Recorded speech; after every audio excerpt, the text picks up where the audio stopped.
So we are in a kind of ruralish town. It's not like a big area, but it is a town. It's kind of like the county seat, I would say, but in a very rural kind of farmland type area.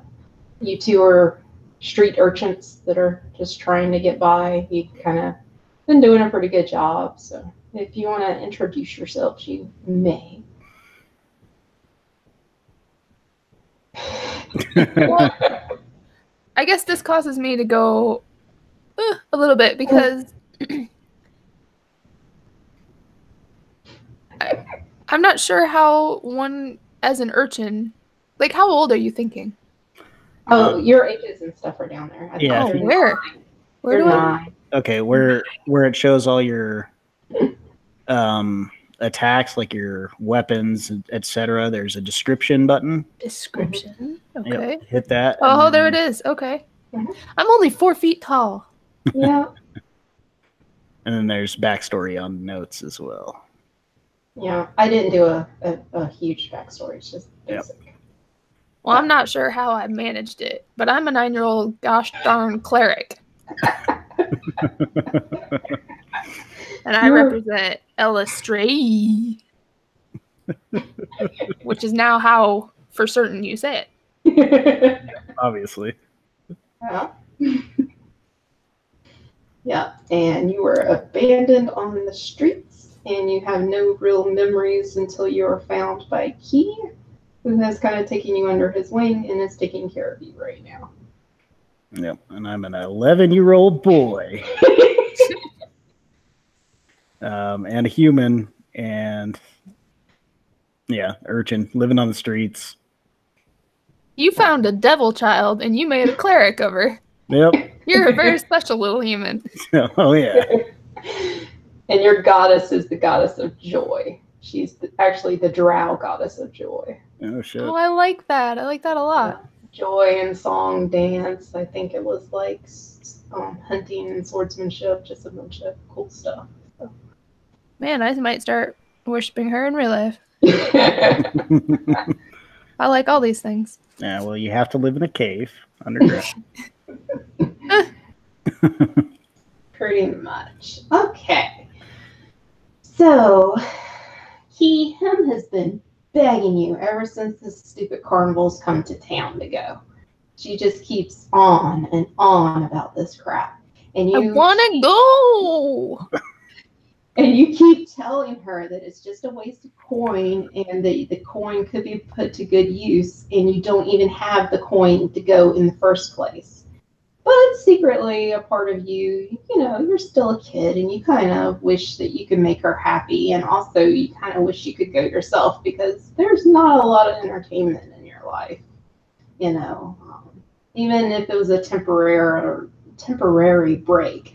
That wouldn't be such a bad thing, but you could never let her know you think that. Is this what we're seeing? Is that like a big banner? Yeah. And it's like upside down because of the stupid thing, but whatever. No, it's right up. Yeah. Okay. Is it? Yeah. Okay. Well, whatever. Mine's showing it like where you can't read it, but anyway. Oh, but you got it just fine. Oh, well, that's awesome then.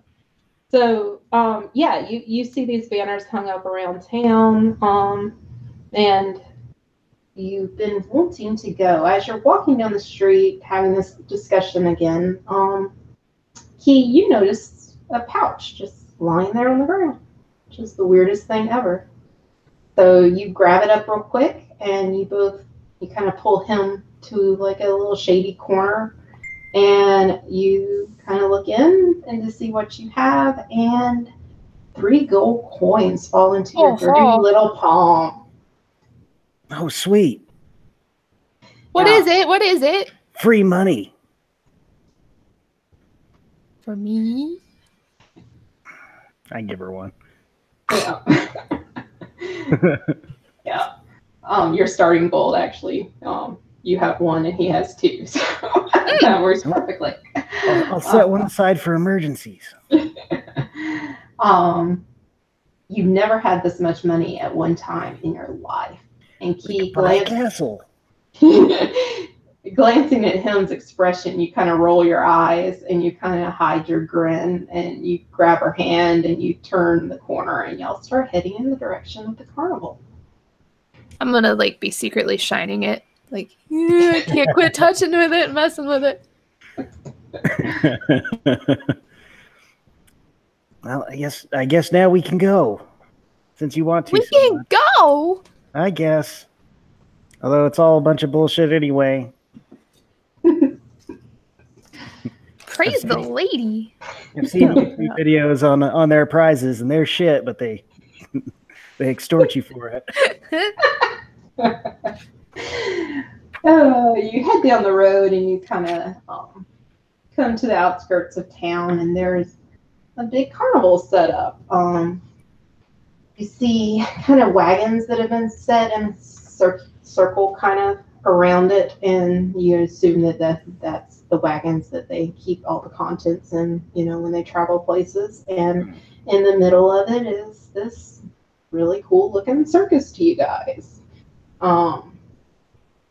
You walk up and you immediately notice that there's a ringing of a bell and people are shouting and there's explosions. And you look around and you notice there's this woman standing like out front, and she's dressed in a motley outfit, and there's a burning barrel like right beside her, and she's the one that's ringing the bell, and she's shouting, "In the darkness the joy is light, the carnival comes to you tonight. Come on, come see us tumble and fall." And she raises her hands up and she shouts really loud this last little bit, and two acrobats spring up from the burning barrel, and they are unburnt, and they do a couple like tumbles and jumps right in front of you guys. As an adult, I'm excited. So I can only imagine how a 9-year-old is like losing her marbles right now, just bug-eyed, drop jaw, like ah.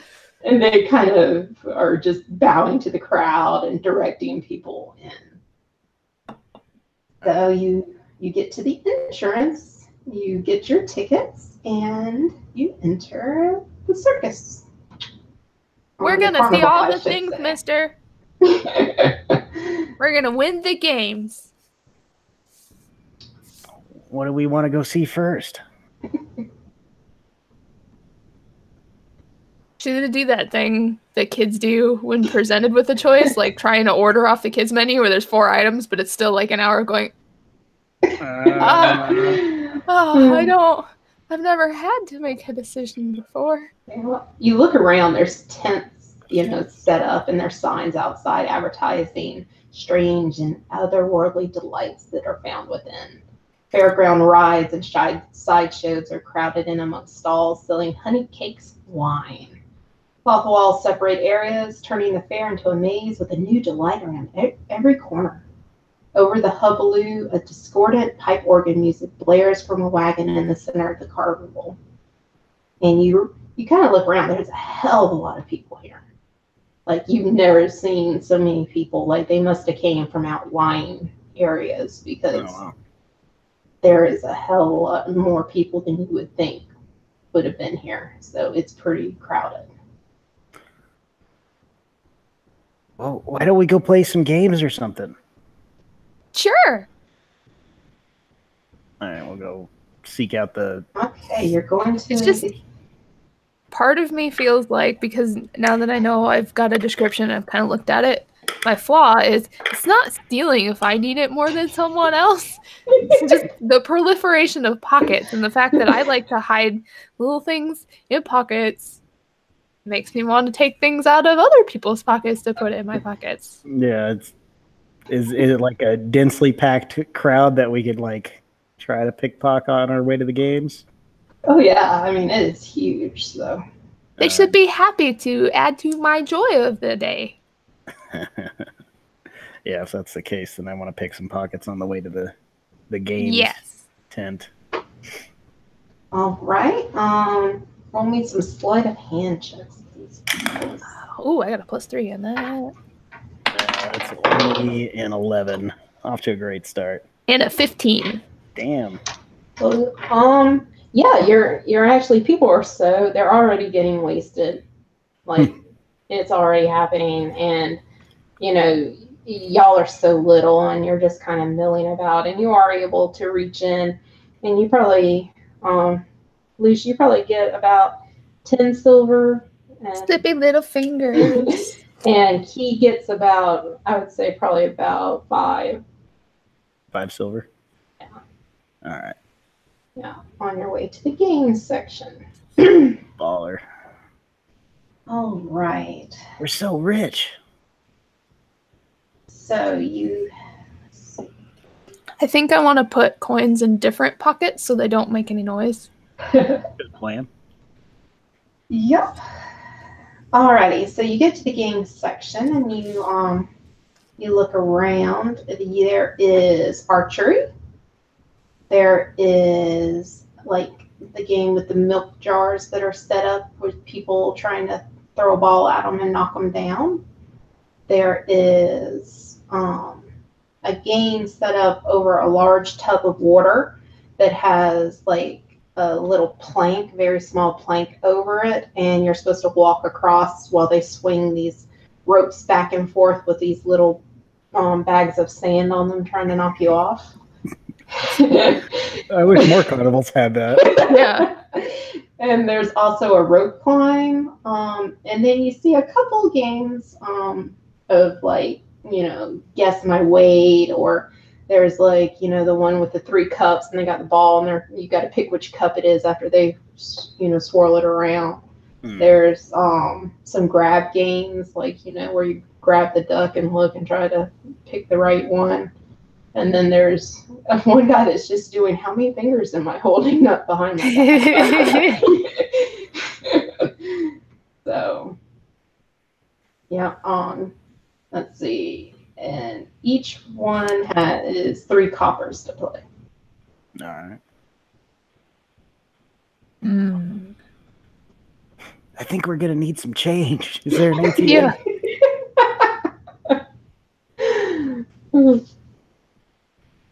Is it like, I'm thinking of fairs around the Midwest where you can go in and like change your $5 for tickets or the little tokens or whatever you call them.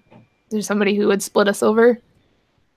I'm sure there's people, yeah, that there's like the bank has like a little setup where you can go and exchange some money. Okay, I'm gonna do 1 silver to copper. Okay. Is that 10? Right? Yes. Okay. Yes. I will do the same. And this is the first time I've really cared about my finances. Yeah. The old lady behind the desk, she's like, y'all have a good time, little children. I will, thank you. Thanks, old lady. Yeah. What are we gonna do? Well, we could always try to cheat that guy that's holding his fingers behind his back. Like I could probably sneak around to where I could see behind him and just tell you what he's got. Ooh, that could be fun.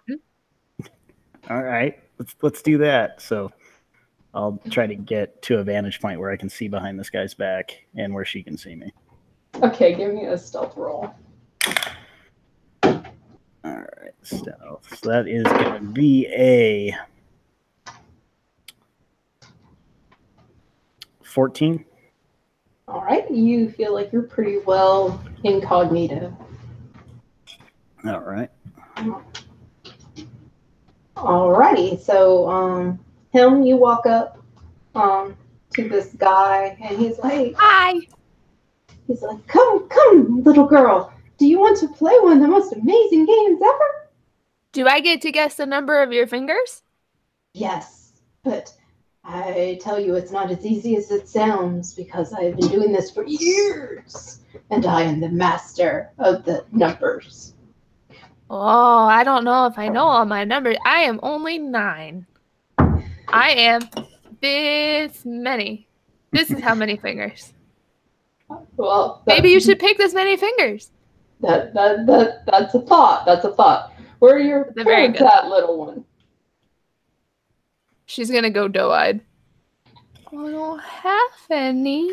Starts bawling. Why did you have to say that to me? I just wanted to guess the number of your finger. Well, do you have money? Yes. Oh, okay.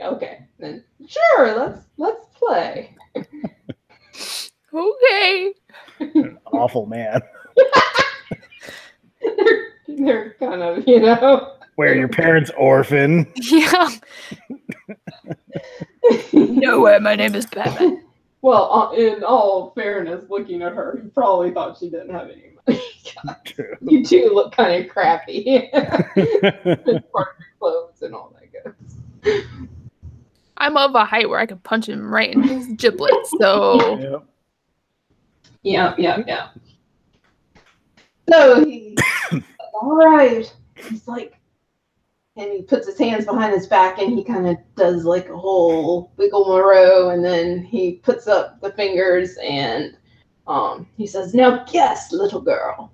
She's gonna make a big show of thinking very hard and acting like she's trying to see his hand a little bit around the side while she's looking for a signal. All right, and what do I need to do? Do a perception check with advantage, just because there is a crowd milling around, but With disadvantage or advantage? no, with advantage. Oh, with advantage. Because you are stealthy and you're able to look without trying to look inconspicuous. So. All right, that's a 17. Okay, yeah. You see that he's holding up 4 fingers. All right, so I'm just gonna, hold up 4. Okay, so she's gonna look at him again and be like, okay, if I hold my hand, Mister, is it this many? How many is that, child? 1, 2. This guy's a dick. It's like, you've got the number right there. You have to say it. 3. Fro. Well, congratulations! And he kind of does jazz hands for you. Yay! He's like, that was amazing. And he reaches back behind him and where like the prizes are, and he gives you like this little like crappy piece of, it's like a bookmark. And he gives it to you. A spider ring. And he's like, now, if you play and you win 3 games, you can trade that in for a medium prize. Can we see what the medium prizes are? Yeah, they're like, stuffed animals, and there's like a mirror, like a little hand mirror, and like little necklaces that, have like, little girly things on them. Nothing overtly expensive, but it's like nice and cool looking for a kid. I think I'm going to be really excited with having won once and run back off to meet up with my partner. Be like, look what we did! We did it! Wow, We tricked him. that's a bookmark. Maybe we can win a book. Ooh, and we will never lose our place in it.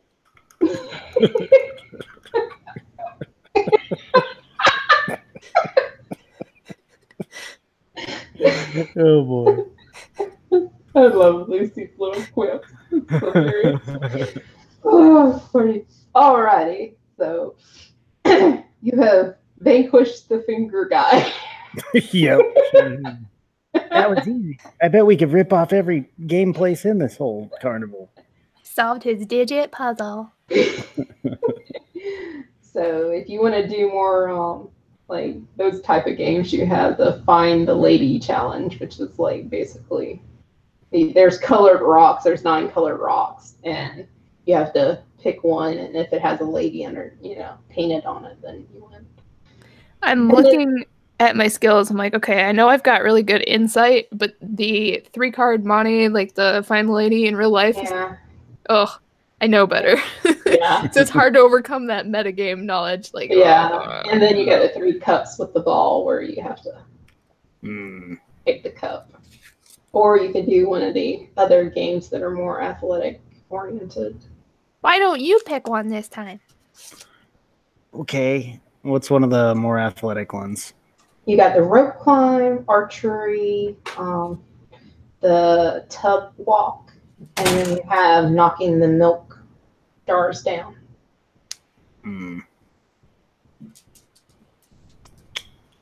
We'll try, I guess, archery. All right. So it's basically like the hay with the little flap over it that has the bullseye painted on kind of crudely. And they are set up, it's kind of a long distance for, a normal person, I would say. One of those instances where it looks a lot closer than it really is. Yeah, yeah. Set at a weird angle. Yeah. I'm onto you, you fucking party. Yeah, and you step up. The guy is looking around, and then he kind of looks down at you, and he's like, "Hey, kid." Hey, mister, how much to shoot an arrow at your hay bale? Well, only 3 copper. Well, I can do that. What do I get if I win? You get a small prize, and if you win 3 times, you get a big prize. Well, that seems all right. Yeah, I'll go for 1, and I slap down 3 copper. Alrighty. Here's the bow, and you get 3 arrows. Why do I got to use your shitty bow? Well, that's for the game, son. But I mean, look at it. All right, well, if you insist, sir, and I will take aim at this target. So just make an attack roll, or what do I need? Give me 3 dex saves, basically. 3 dex saves? Or rolls, basically. Oh, whatever your okay. modifier is. All right. So I've got 16, 16, and 10.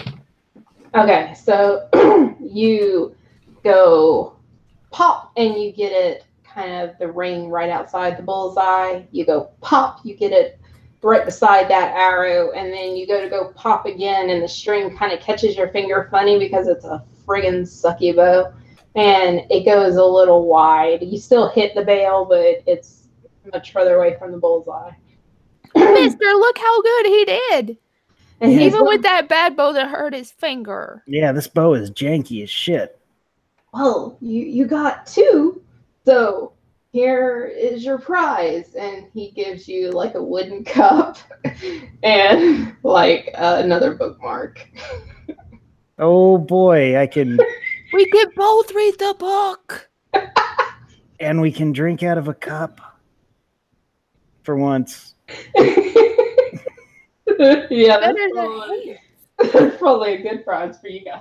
Yeah, I'm just like, that's actually pretty sweet. Maybe I'll win us another cup, and I'll slap down another 3 gold. Alrighty. Capper, don't pay 3 gold. You'll be shooting all day. Right. Yeah. We can have a full kitchen of cups. He goes and he pulls the arrows out and he hands them back to you. He's like, "All right, little fella, let's see what you can do." All right. So first one. I'm shushing everybody like you're golfing. 13, 15, and a 17.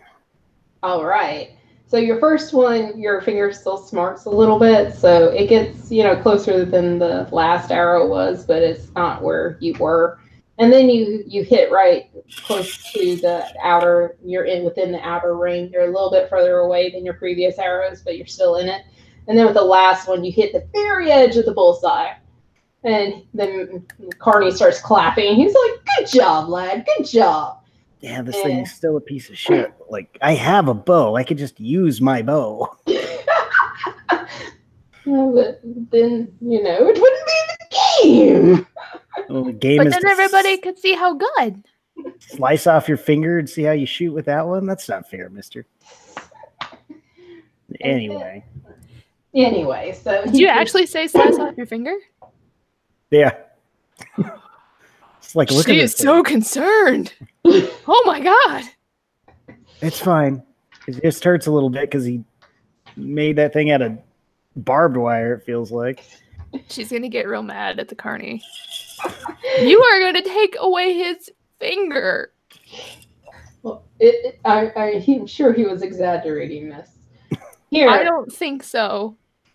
here, you can have this for your little girlfriend there, and he hands you one of the pretty like little necklaces made of just like cheap beads. And he's like, and you get to choose any of the large prizes. And there's like, you know, a really like big stuffed teddy bear. There's like a really big stuffed duck, and there's a really big stuffed like cat. All right. Him, do you want a duck or... I mean, mister, can we just get another cup? It would be really hard to carry around a giant duck. Yeah. Okay, yeah. I mean, if you want some more cups, I mean, just one more would be okay. okay. Here's A whole new place cup. setting. And I'll give you another necklace just for the pretty little girl there. Oh, good. New different pockets. Yeah.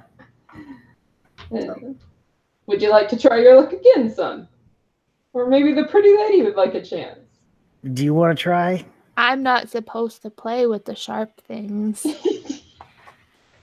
I mean, yeah, I mean, this bow is pretty sharp. It hurts your finger when you fire it.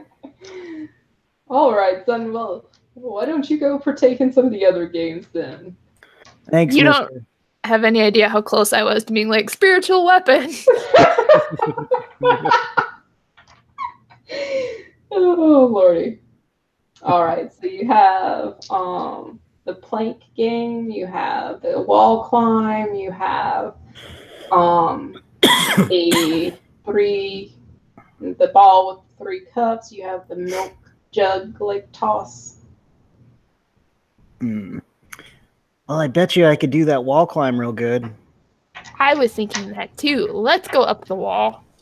All right. So we'll go up to the wall climb. Okay. There's a lady there this time. She's kind of burly, and she's like, "Come on, come all, let's climb the wall." Hey, lady, how much to climb the wall? 3 copper apiece, son. Okay. If you get up to the top and touch the bell, you get a prize. All right, I think I can do that. All right. So, what do I need to do for this? You pay your 3 copper, and she takes you up to the rope. There is no safety equipment, and of course, you know, it's a cheap carnival, and it's probably about 10-15 feet up. And I just need an athletics check. I prepare cure wounds.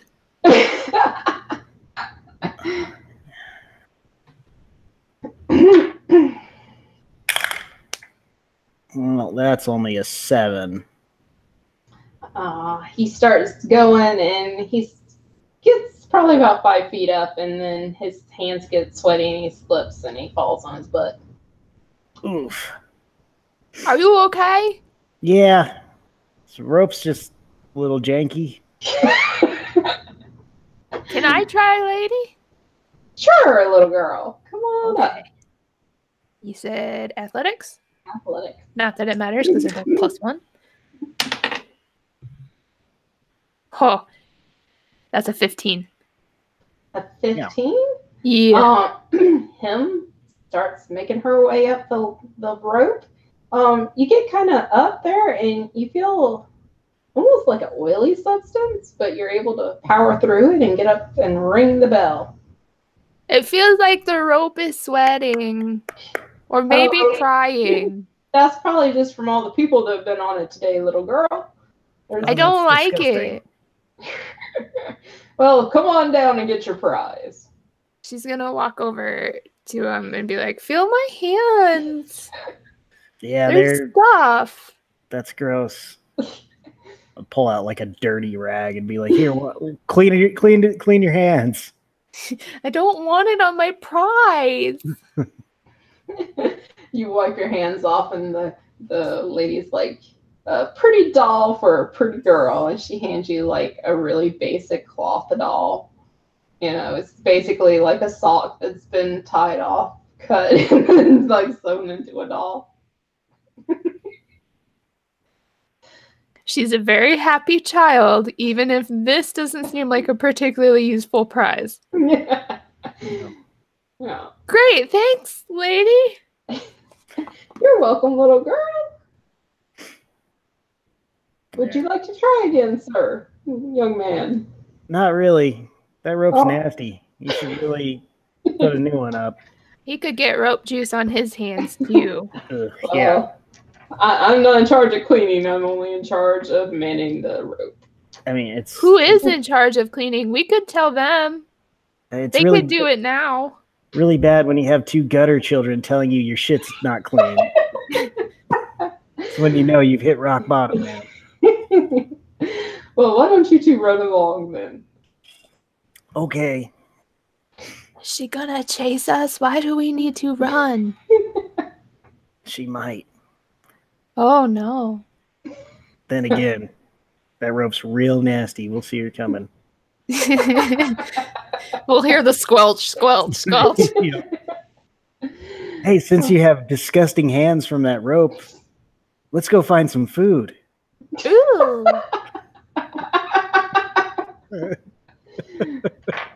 Maybe it will taste better than it feels. Oh, that's nasty. All right. Maybe it's like butter. So you exit the gaming area and you go over to the food area. Okay. You kind of see there is a lot of alcohol being served here. Like a hell of a lot of alcohol. Cups. We do have cups. And then you do see the occasional like honey cake stand, or there's like a popcorn stand. There's like a stand that's selling like, you know, cooked meat. And then there's like a pie stand. Do any of them appear like they would be willing to give me samples?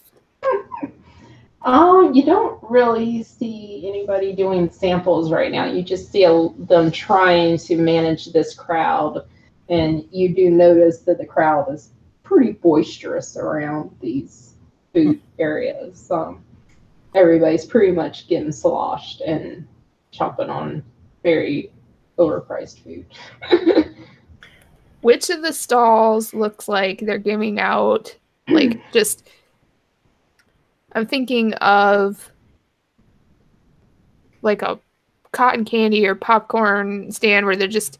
It's small containers and they're just whipping them out as fast as they can go to people. Yeah, you see there's a stand that's doing... you see a cotton candy stand and they're wrapping, you know, as fast as they can. And there's also like a snow cone type stand that's going really fast. And then the like honey cake stand is doing pretty good business.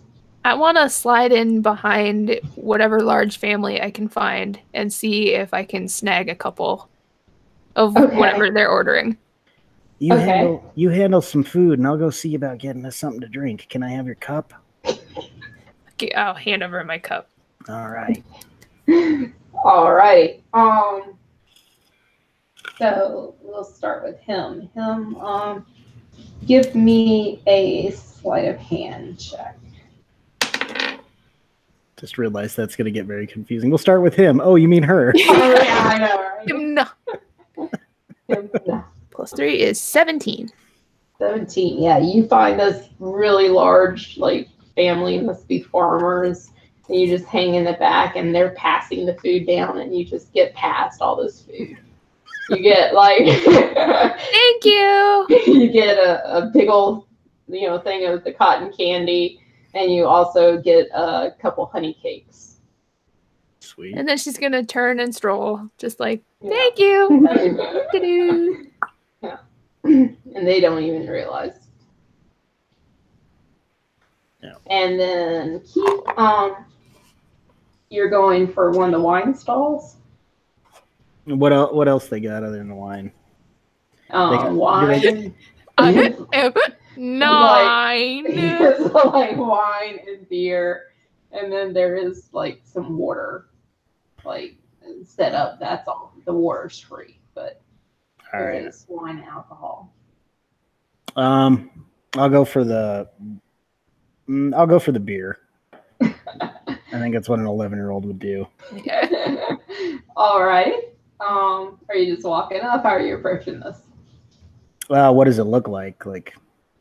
At the beer stand, you see that there are a group of farmers that are having a little too much fun. They're toasting everybody, and they are like buying rounds, and they are pretty damn tore up. And the beer guy is just like trying to keep up with them and keep the cash straight. He looks pretty frazzled. Oh, yeah.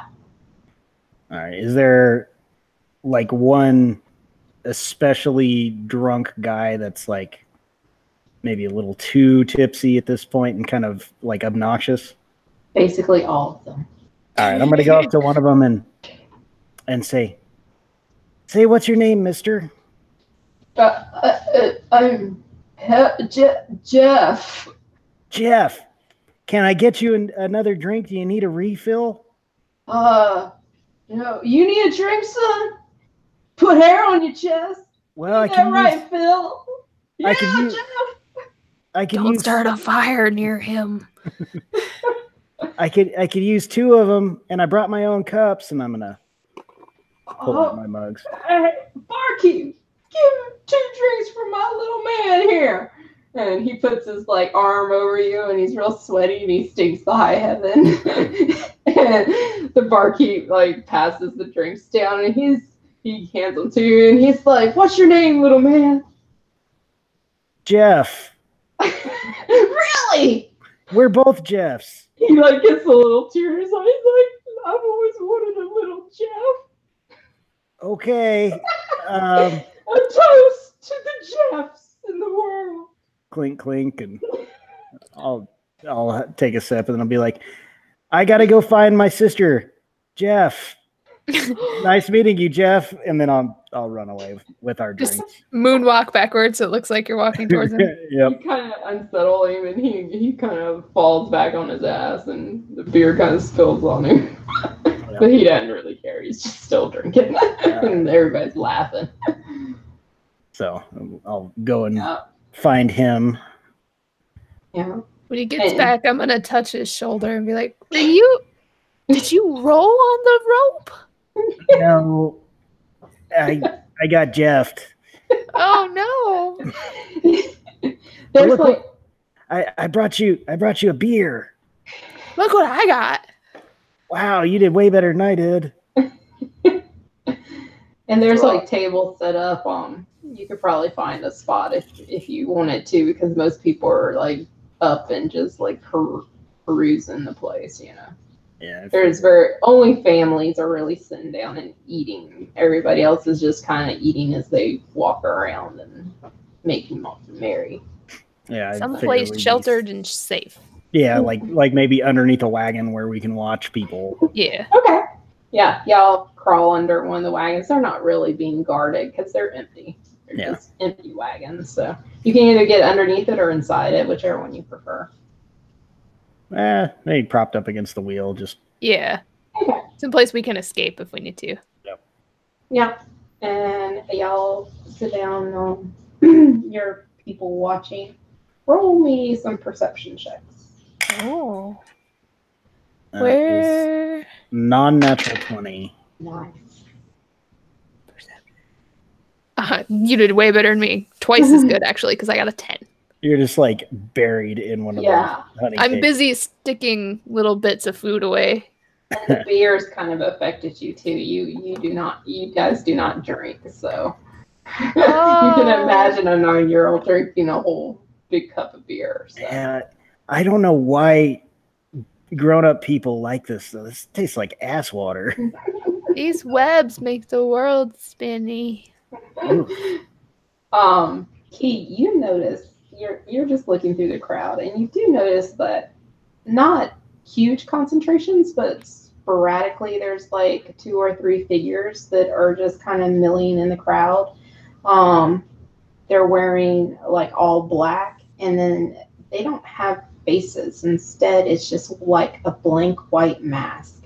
And they're acting like mimes in a way, like they're walking behind people and they're mocking, in a like a mocking, mimicking way. All right. Do you see those creepy people in the masks and the robes? What are they? I don't know. Are they ghosts? Maybe. It's kind of creepy. Like, are other people noticing this happening? Yeah, I mean, a lot of people are wasted. Like, it is a very, very drunk crowd at this point because it's getting dark. It's kind of, they opened up in the late evening, so it's getting nighttime, and the more night it gets, the more wasted everybody is. But yeah, I mean, people see them. It's not like they're okay. I just wanted to make sure it wasn't just us seeing them. No, people see them, but they are noticeably creepy to 2 kids. I did just check my equipment, and it says that in addition to my weapons, I have a small knife. So she's got that out, prepared. I think they're part of the show, but yeah, I don't like that at all. They're scary. I agree. What happened to their faces? I think they're wearing a mask. Oh. And you also can see there's, the rides section. Everything's kind of like in their section. So there's the game section. You were just in the food section. There's also the ride section, the performing section, which is kind of draped off. So it's within a tent. Y'all can't see into that. You just see the marquee. Are they walking by our wagon? The creepy ones. The creepy guys? No, they're more in the crowd. Like, okay. Y'all are on the outskirts. Gonna reach out underneath and touch them with light. Yeah. There's the wagon that advertises the dancing rats. There is a dark tent that's kind of set up on, it's all black, and it says Madam Darkness on the outside. And then there is a tent that is called the Exoticum. And that sounds dirty. I know, right? But the signs say, "See exotic sights you've never seen before." And it doesn't help your cause. Nope. Yeah. So it's got a little neon light flashing girls on the side. And then Exoticum.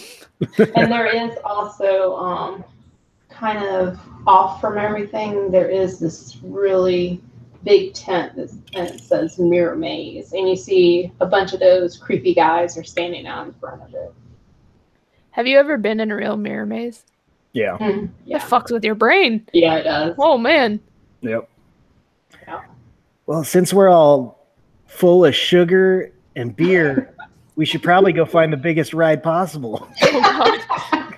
Roll to vomit. Over how many people? You got to make this an authentic experience. Yeah. What would a child do? I'm full. Let's go sit on a ride. Yeah. So you get up, you make your way over to the ride section. There's a sign that says rides, 1 copper a piece, and there's not a whole lot to choose from in the ride department because this is kind of a rinky-dink carnival. But they do have like a bunch of swings that are shaped like, some of them are just basic swings, but they also have one that's in the shape of like a boat, and then there's one that's in the shape of like a dragon, which is pretty cool. And they have pony rides that are just the ponies going in the circle, tied up to the spokes. And the one big ride that they have is this pretty nice sized tower. I don't know, I had to look this up myself, but it's called a Helter Skelter slide. But basically it's like a big tower that you walk up, you climb up the middle of it, and then there's a slide that goes like around the tower to the base, and you use a burlap sack and you slide from the tip of the tower all the way down in like a spiral. Okay. So that's their star ride. And then, they have the others just kind of thrown in there. Holy shit, that actually looks fun as shit. Doesn't that look cool? I've never seen one before. And I was like, what? And I was like, is this like Charles Manson or something? I know, like the Manson family comes and kills you while you're sliding out. No, but they've got one that I'm looking at. I don't know where it's at. Holy shit, that's insane. They look cool. Like if you just put Helter Skelter slide into Google, it'll be like the third image. Yeah. Yeah, they're awesome looking. I want to do that. So yeah. Do you want to go on the slide? Because those horses look kind of shitty. Yes, but I also want to set the horses free. Oh God. Maybe it's something we should do before we go. That way, like, we can just get out of here first. Okay, because they don't look very happy. Yeah. I mean, they probably get tied up with that rope at night. This looks like British something. Yeah, it says Queen Elizabeth Park, so that's what I'm guessing. Olympic Park. So, holy fuck, that looks amazing. Sorry. No, you're fine. It amazed me too, because I was like, totally not what I was thinking at all. Yeah, you've got us down a rabbit hole now. Oh. Because I was just thinking, like, at first, like the old timey, just really long slides with the bumps. Like they still do those, but those were like all the rage back then. Yeah. See guys in fucking coattails and top hats going down them. It's like, Jesus Christ. Well, they call them Hessian mats too instead of burlap sacks. Well, that's fancy. Probably. These slides began appearing at British fairs around the turn of the 20th century. Yeah. Anyway. The term long predates the fairground ride and has been used to mean disorderly haste or confusion since at least the 16th century. All right, so hopefully they've got one in Atlanta when we go. Riding with applications. That big one just looks insane. Looks terrifying. We learned a new thing today. Yep. The education. Right. Wonderful. So, you're going on the slide. I'd say so. That was. You walk up to the slide, and there is a pretty big line because, it's like a big slide, a big thing.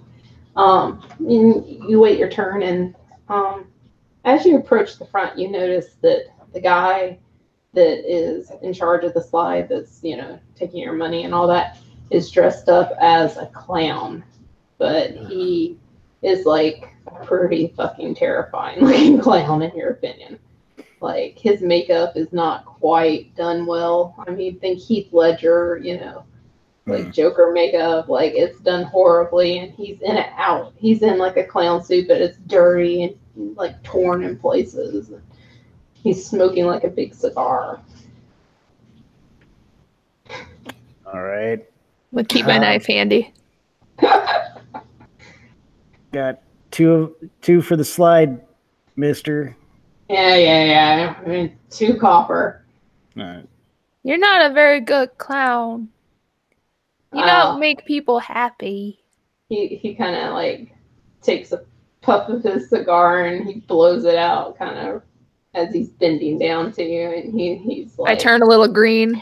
He's like, just get on the slide, kid. Yeah, so I'll pay him. You shoot your eye out. Yeah. I'll pay him and tug her away and just be like, that guy doesn't look very nice. I know, he needs to be better. And there's like a bin with like sacks in it, and you get the sacks, and you climb up to the top, and it's like pretty tall for you guys. Are you scared, or are you brave? What do y'all think? No, I'm fine. I mean, I'm used to like climbing up to rooftops and shit, so this is. Yeah. You look over, and him's looking a little green, and she kind of swaying a little bit. All right, I'm gonna like grab her and kind of help haul her up a little bit. Alrighty. He sets you on the slide on your sack. I don't think the cigar smoke in my face was very helpful. So are you going down, or are you gonna freeze up, or are you gonna throw up? What are you doing? Are you ready? I'm gonna make the holy sign to my lady and say, let's do this. All right. How about we go on 3, okay? On 3 or 3, go. 3, go. Okay. All right, I'll count 1, and then I just push her. Give me a Constitution save. Oh, I'm not on the right page for that. God. Saving throws +2. Ooh. 18. Okay, yeah. Even though you're green, like, to start with, and you're a little queasy, like, the wind in your face wakes you up, and it just is the most wonderful thing that you've ever had in your tiny little life. It is just amazing. You just hear, oh my God! I'll go down right after she does. Alrighty, give me a con save. That's only a 12, so 12. You like throw up in your mouth a little bit, and you're clutching onto your sack very, very well, but it was fun. Yeah. You get to the bottom, still looking a little fucked up from that. Like, that was everything I thought it would be. Maybe they would let us live here. Should we join the carnival? We could sleep inside the slide, and then every morning we would slide down the slide. Maybe we should go talk to the manager and tell him that we'll be the slide clown. We would be better. Much better, clown. That's it. We're joining the circus. Which is totally a decision those two would make. Yes. Any child. Yeah. Alrighty. There's the swings or the pony rides if you're interested, or you could leave this area and. Yeah, let's leave this area. I'm kind of curious about that dangerous sandbag game. All right. I want the ability to be injured. Yeah. Punish me. So you start heading back to this the gaming section, and you notice those guys that you saw earlier. They were a little creepy. They kind of start walking behind you, and they start like tumbling and like running into each other, and and the whole time they're doing it, it's just this like giggles and high pitched laughter. All right, I'm gonna make an insight check on them to see like what the hell are they doing? That's an 18. An 18. Yeah, they are fools, basically. Like, they don't seem to be normal people. They seem like there's something wrong there.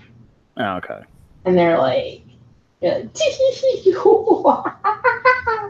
then like you notice automatically that they're like that one of them starts like shadowing him, and he's basically like doing an over exaggerated like mocking version of how she's walking.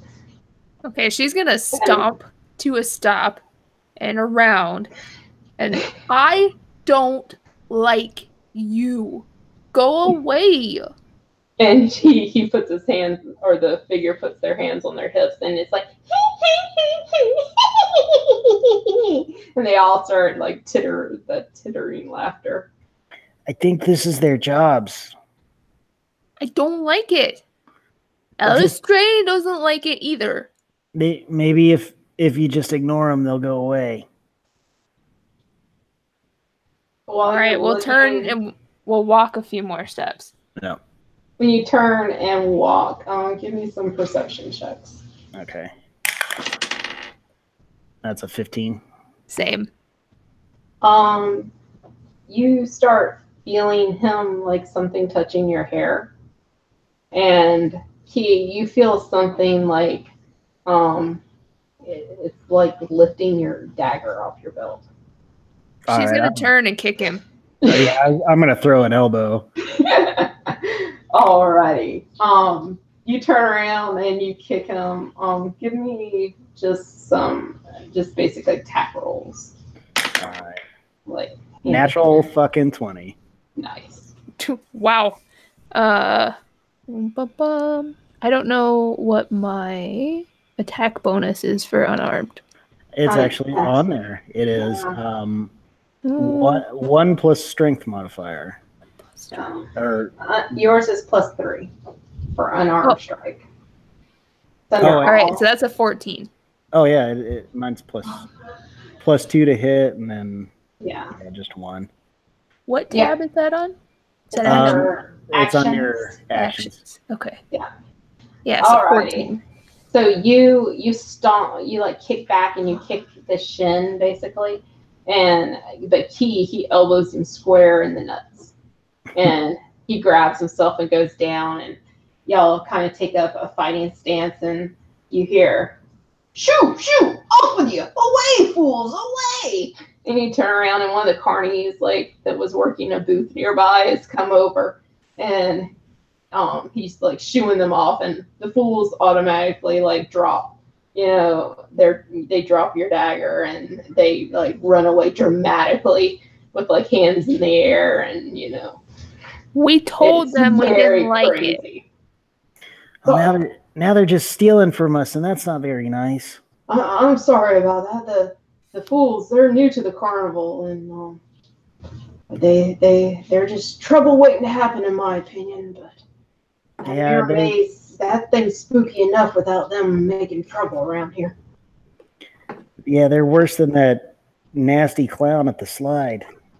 Yeah, we've got a lot of new people in recently, and they're not working out, if you ask me. But this is starting to feel like a Scooby-Doo episode. I know. I'm glad this adult feels the need to over-explain the 2 children that he just met. The weird, creepy, supernatural things that happen to be happening at this carnival. We're gonna need a van and a dog, sir. We'll get this right out. I'm pretty sure it's old man Jenkins in a suit. But you kids go on about your day and or your night and have fun. Here, and he hands you a ticket. That'll get you in any of the events, any of the tents you want for free. Well, that's very generous of you, sir. Thank you. You're welcome, and I apologize. They won't be bothering you again. And he kind of storms off after the fools that ran away. All right. If they come back, I'll kick them again. Well, I got a golden ticket. Where do we want to go? We can go anywhere. You can keep heading to the games, or you can head to any of the other areas. There's the Exoticum, the Madame Darkness, Dancing Rats, or the Performing Tent. Those are your tents. There's the Mirror Maze, but that thing has all those creepy guys in front of it. Yeah, or you could go back to the games and just play a game, and not use your ticket yet. You can hold it. So. Do you want to check out one of the tents? What do you want to do? Let's see him do something. Or be something. So I'm thinking rats or whatever the Exoticum is, or the acrobats. Because they jumped out of fire. That's true. The acrobats were pretty cool. I'll roll a d4, I guess. Roll a d6, roll a d6. So 1 is Dancing Rats, 2 Exoticum, 3 Performers tents, and 4 would be Madame Darkness. Yeah. Well, that was a shitty roll. Madame Darkness. Ooh, all right. Hurry. Let's go see the spooky lady. Okay. So you approach this black tent. It's got the eye, basically like psychics have, on their tents. When you come up, roll me perception checks. Natural. Oh. Natural 1? 2. Yep. Natural 2. Okay, there is 2 young people kind of in the dark part of the tent, and they're hugging really hard. Oh, they really like each other. Gross. All right, so you come into the tent, and you see a lady sitting there, and she is all dressed up in fortune teller gear, you know, the purple robes and with the gold like coin dangly things all over the place. And she has very dark skin, and she looks at you two, and she's like, come in, children, and I will tell you your future. Hi. And if y'all want to do perception checks, you can. Got up to that last one. Yeah, that's a 5. So just so you know, ma'am, there's 2 people. They're doing adult stuff right at the edge of the tent there. Oh.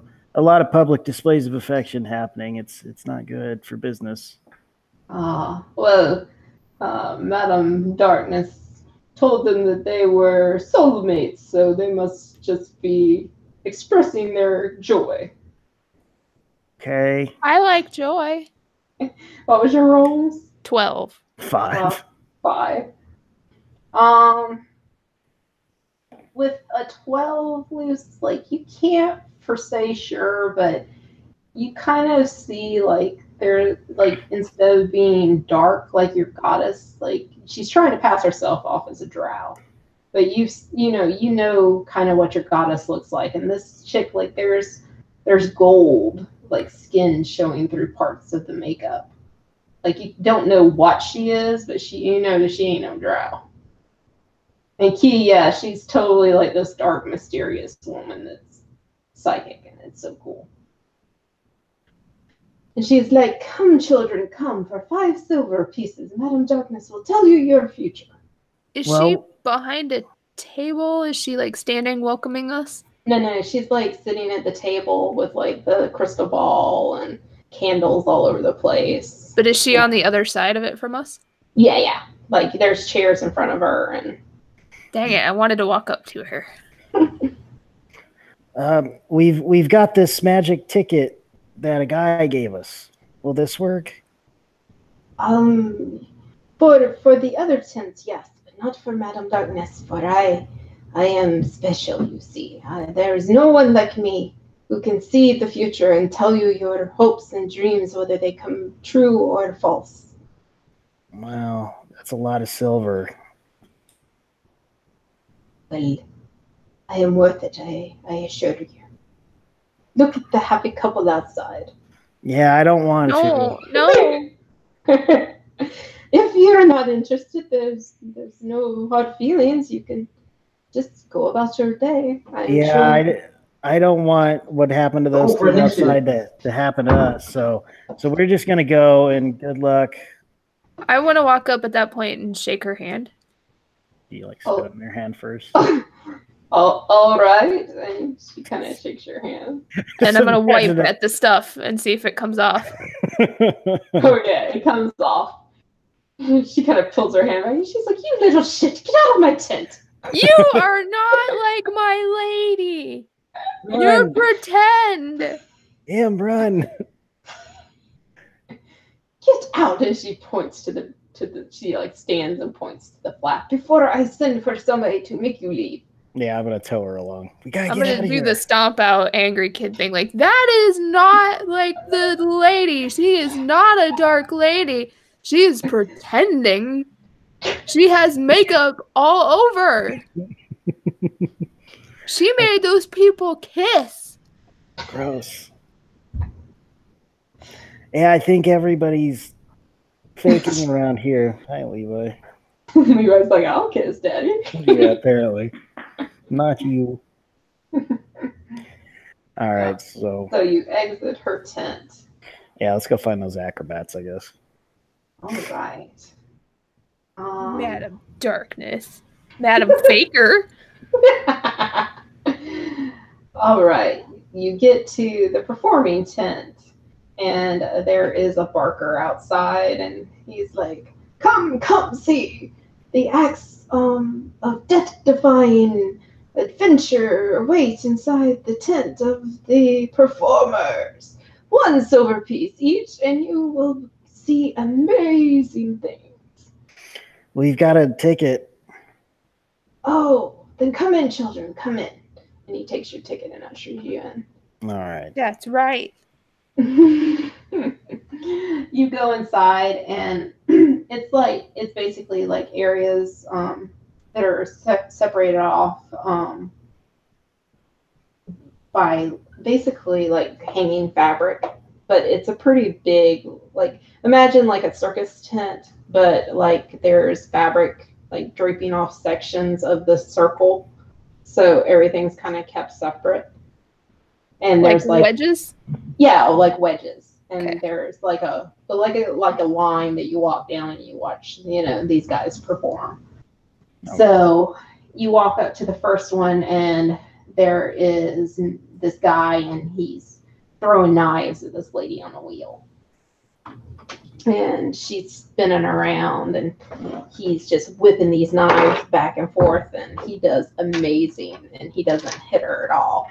And then she jumps off of the wheel, and like they both bow before you guys in your little group that's going around. Him's been really like watching for more people trying to pretend to be drow, but at that she's gonna be like, Yeah, and you're kind of ushered on to the next area, and you walk around, and there's these 3 jugglers, and they're like juggling. Just at first it's like various color balls, but then they add in like some knives and some like, milk jugs and just different odds and end things that are like incredible, and they're just juggling it all around. And they like are doing so well, and then in the middle of the performance, like one of the guys like fucks up and he drops something and it crashes, but the other 2 guys like are able to kind of step in and kind of keep going, and they finish the show, and they all kind of bow to you guys. I was hoping they drop more stuff so I could steal it. Yeah. So I wonder if we could do that for money on the streets. That looks pretty easy. And then you walk on around, and there is a troop of clowns. And these guys are put together much better than the dude you saw at the rides, but they're all like, they're clowns, but they're also dressed up as fake guards, and they're basically doing like a Monty Python type, parody thing, where they're running around and acting like, I'm a guard, blah, blah, blah. And like Three Stooges style, and everybody's kind of laughing. And This is hilarious to a 9-year-old. Yeah. Yeah, it's pretty funny. And then they like do some somersaults and stuff, and they end up in like a little formation, and everybody cheers, and it's like, yay! Wow, you're way better than that other clown. And then you walk around again, and you see this guy that's like doing like stuff on this really tall pole. He's like basically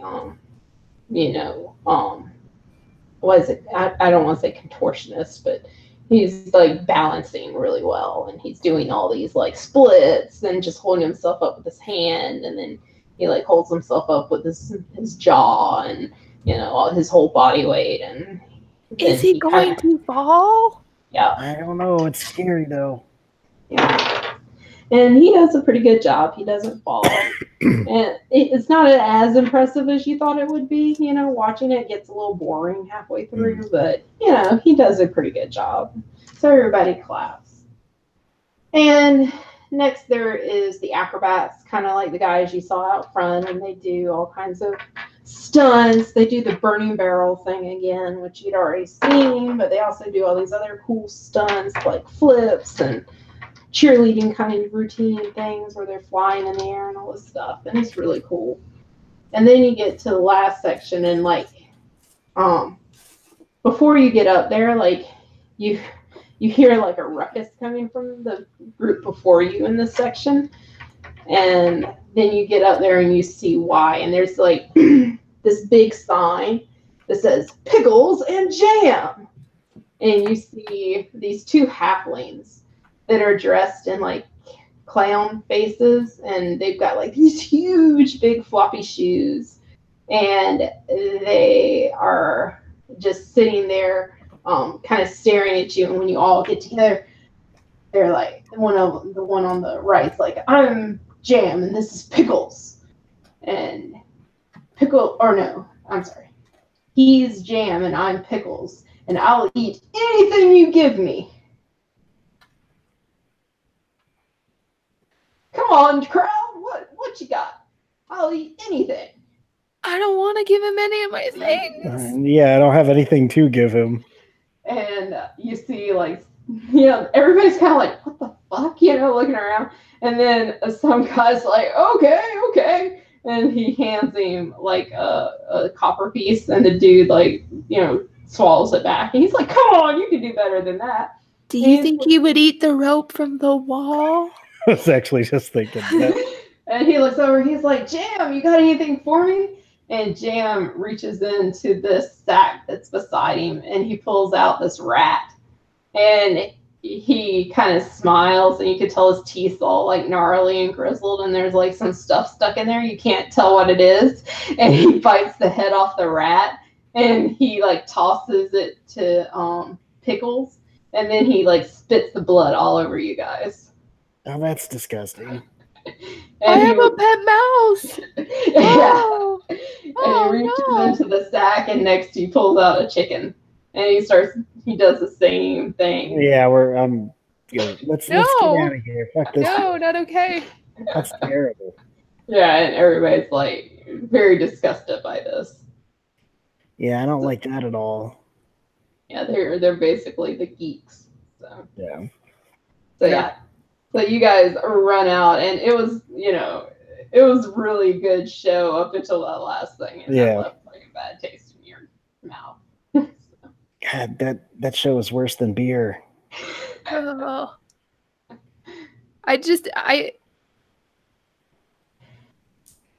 There are so many things I want to inform the entire crowd of with thaumaturgy that I can't even. Just want to bellow, out, do not go to the dark lady, because she's not a dark lady. Do not go in that tent where they kill animals with their face. And they spit on you. And there's a mean clown at the slide, but the slide is fun. So that one's conflicting. You see him getting all worked up. Maybe we should go try something else. A little less blood. Yeah. Well, you can go back. You can go back to the games. You can go to the dancing rats or to the exoticum.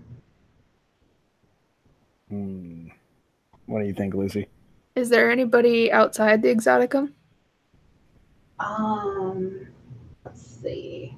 There's a bunch of signage that talks about exotic sites and everything, and there is a barker outside, and he's like, come in and see things that you've never seen before, exotic sites, things that will amaze you. Mister, we little lady. Them hurt animals. Are we gonna need to see that here? Oh, no.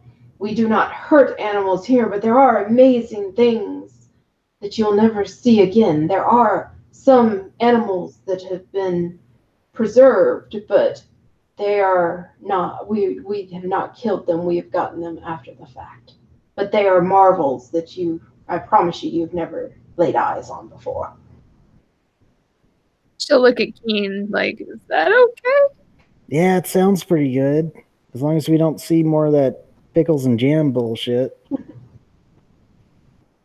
I'll tell you, I see that you've had a bad experience, little one. I'll let you. We're splattered in blood and saliva. Yeah. I'll let you in for a discounted rate. 3 silvers for both of you. All right. It's a little steep, but we'll go for it. All right. This way, right this way. And you go inside the tent, and it's kind of the same setup where you're like led around the room, basically.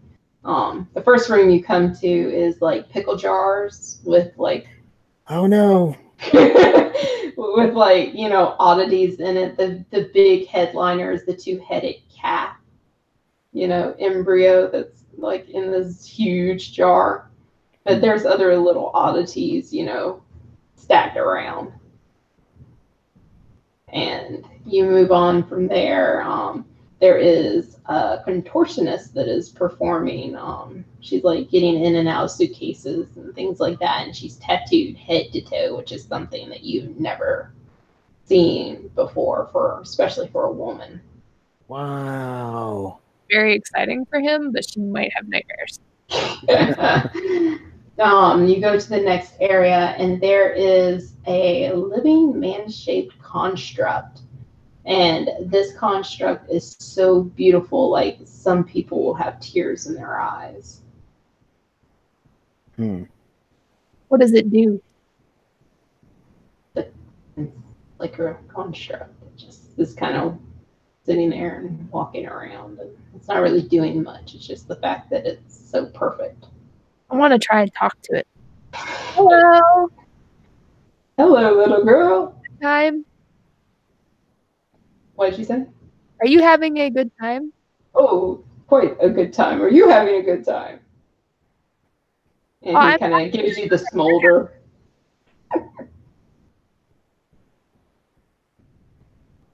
He kind of gives you like a smoldery smile, and the lady behind you kind of half faints onto the guy behind her.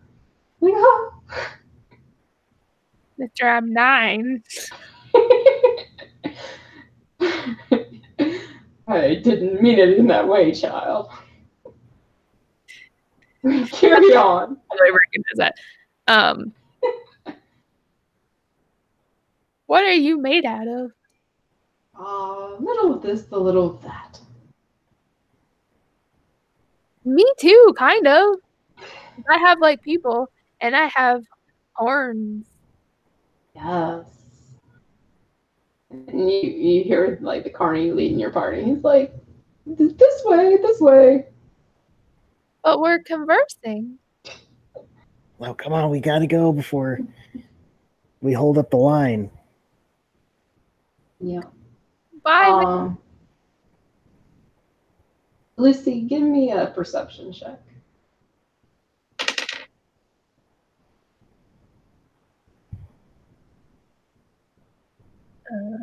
Perception. 16. 16. The construct, you've never seen one before, but like he was almost too perfect. Like something didn't seem right here when you think about it. But he's a fake construct. No. You keep on walking. In the next room, there's a woman who is chained to like this pole that's in the middle, and she's just kind of sitting there, and she's totally ignoring you guys, but she's petting this cat that has 2 faces, and the cat kind of looks at the group and hisses. Why is she chained to the pole? The carny kind of looks back, and he's like, that is the wild woman of the Amazonians and her feral beast. We had to catch her, and it was very difficult. But now she is here for everyone to see and marvel at. She doesn't look very happy. Mm-mm. Oh, she's fine, son. She's fine. Let's move it along. And then I will be like looking back over my shoulder saying, Keen, something's weird about the pretty mister, and then she'll catch sight of the 2-faced cat and go, oh. Immediately that's a cat. Yeah, there's something wrong with the lady tied to the pole too. I don't think that's very good. People shouldn't be chained up. No, maybe we should sneak back and set her free. She's adding it to the mental list. You make your way around, and the next one is this like it's basically a fallen angel, and he's chained up too. And when the crowd comes around, he starts hissing at everybody. And you both can make perception checks if you want to on this one. And everybody like kind of jumps back and 3. Oh yeah, this guy, he's definitely a fallen angel, and he is terrifying. That's scary. I only got a 7. I'm also Oh yeah, he's pretty scary.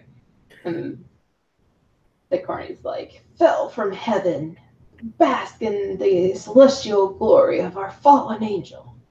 I don't know what it actually is, but I want to brandish my holy symbol. And I'm glad to see that though we didn't defeat him in the last one shot, that he's found further employment. Yes.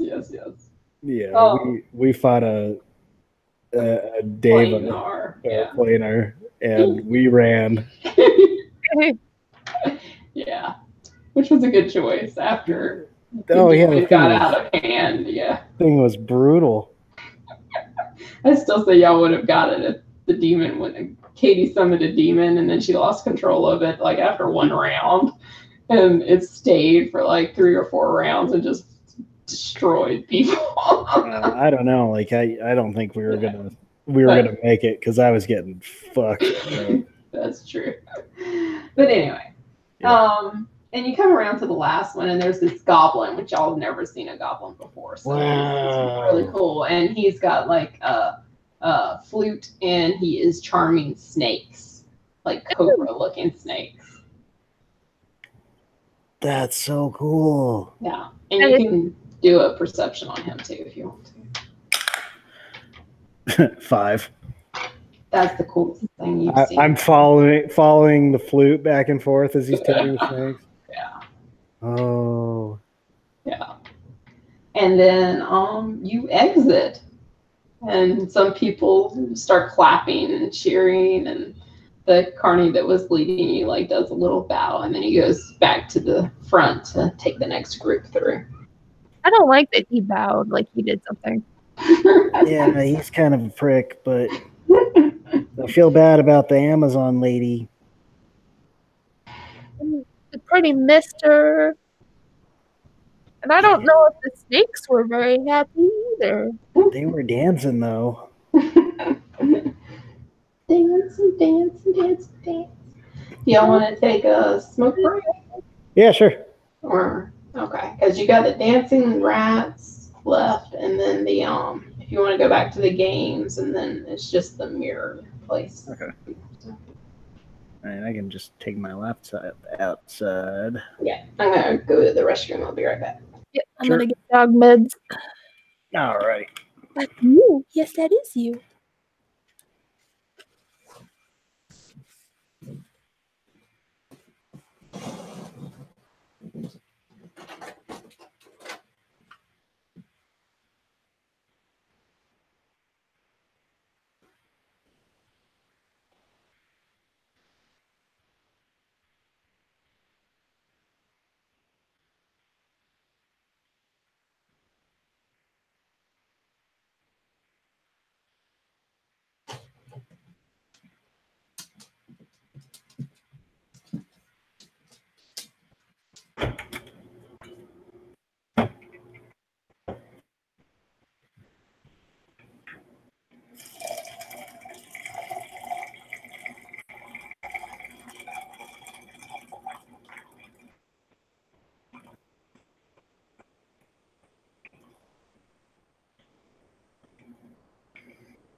I hear children again. Yeah, they're not asleep. I would hope not. That'd be a hell of a night terror. I know, right? Yeah, Dallas is still talking about ghosts. I'm like, Jesus Christ. Freaks me out when little kids talk about ghosts, even though he's making them up and still. Yeah, you hope. Yeah. It is hilarious though, like when he doesn't want to go to bed, he's yelling down. You know, we're like, just go to bed, and he's like, but this, or then it's no, it's this, and then but you gotta come up for this, and then he always ends with there's a monster in the closet. Like that's his winger or whatever. That's his get you up there. And I'm like, Jesus. I think one of my favorite kid excuses this when I used to work for Casey Highlights in Williams. My warehouse manager Mark had 2 kids, and they after school they'd go sit in the break room and do their homework and stuff. And I guess his son was always like losing his homework and always getting bad grades. There was one time like he came back with this note like Scotty didn't do his homework again and blah blah blah. So Mark was asking him like, well, what did you do with it? And he's like, I know you had it with you last night because you did your homework last night. And he's like, I must have lost it. And he's like, well, how did you lose it? Well, I was on the bus and ninjas stole it. Like, ninjas, Scotty? Yeah, they must have come on the bus. Stole it out of my backpack. He's like, ninjas? That's a good one. The kid's like 12. Ninjas, Scotty? Yeah. Ridiculous. Kira's problem is she gets too elaborate in her lies, so she really screws herself up, because if she was just like, you know, a straight lie, but it becomes this whole big story with all these different players and events, and then she like contradicts herself halfway through. Oh, of course. Girl. People I work with do that shit too. It drives me nuts. Because like they'll call in the middle of the fucking night, and I'm like, well, it's like 2:00, so that's, you know, last call. I'm sure they're not coming in because they're going to be hungover. And they'll just keep talking like, oh, I'm sick, and yeah, I've got all these symptoms. And I'm just like, just tell me you're sick. Yeah. That's all you have to say. Like one in particular constantly does this shit. She calls in and like tells me this whole fucking story, and it's like, I don't believe a word of it. You know, you've had food poisoning like 20 times this year. What are you eating? Like raw pork constantly? Kira's on this kick, like for some reason she's just not wanting to take a shower. Like it's pulling teeth to get her to take a shower. And so she came down the other day, and I was like, go take your shower. And she's like, I don't want to. I'll take it in the morning. And I'm like, no, go take it now. Oh, I'm sick. I've been sick for like 2 weeks, and I looked up my symptoms, and I've got kidney failure. She's like, you should probably take me to the doctor. I have kidney failure. I have cancer. Oh, God. My God, kid. Oh, Lord. That's when you just start telling her all about like just medical horror stories about how they're going to have to test it. Like, yeah, they're going to take this needle that's about 1 foot long and shove it into your spine. Just make her terrified of being sick. That way it's like, yep, not going to use that excuse anymore. Oh, Lord. That's hilarious. That was pretty funny. Kidney failure. And she doesn't even have access to the internet, so I have no idea where she looked up her symptoms. I know, right? Oh, The Oxford Medical Dictionary. exactly. You see, mother, it's kidney failure. I guess slightly in a daughter's defense, my mom thought my little sister was just faking sick to stay out of school and generally being a bratty teen. And as it turns out, after potentially thinking she had an ulcer, going through a bunch of tests, they figured out she had gallstones and had to have her gallbladder out. Oh, yeah.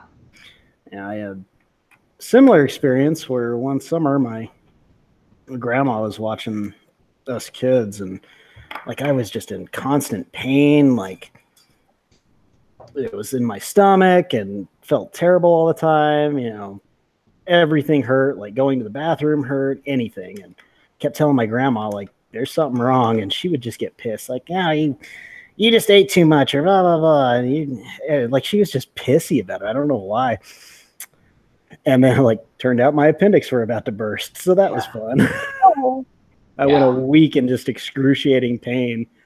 And I think that was the year that my mom and my stepdad like went off to get married, which is why she was watching us. So they came back and were like, hey, congratulations to us. What's wrong with you? And I'm like, I've been in so much pain. I almost died, Mom.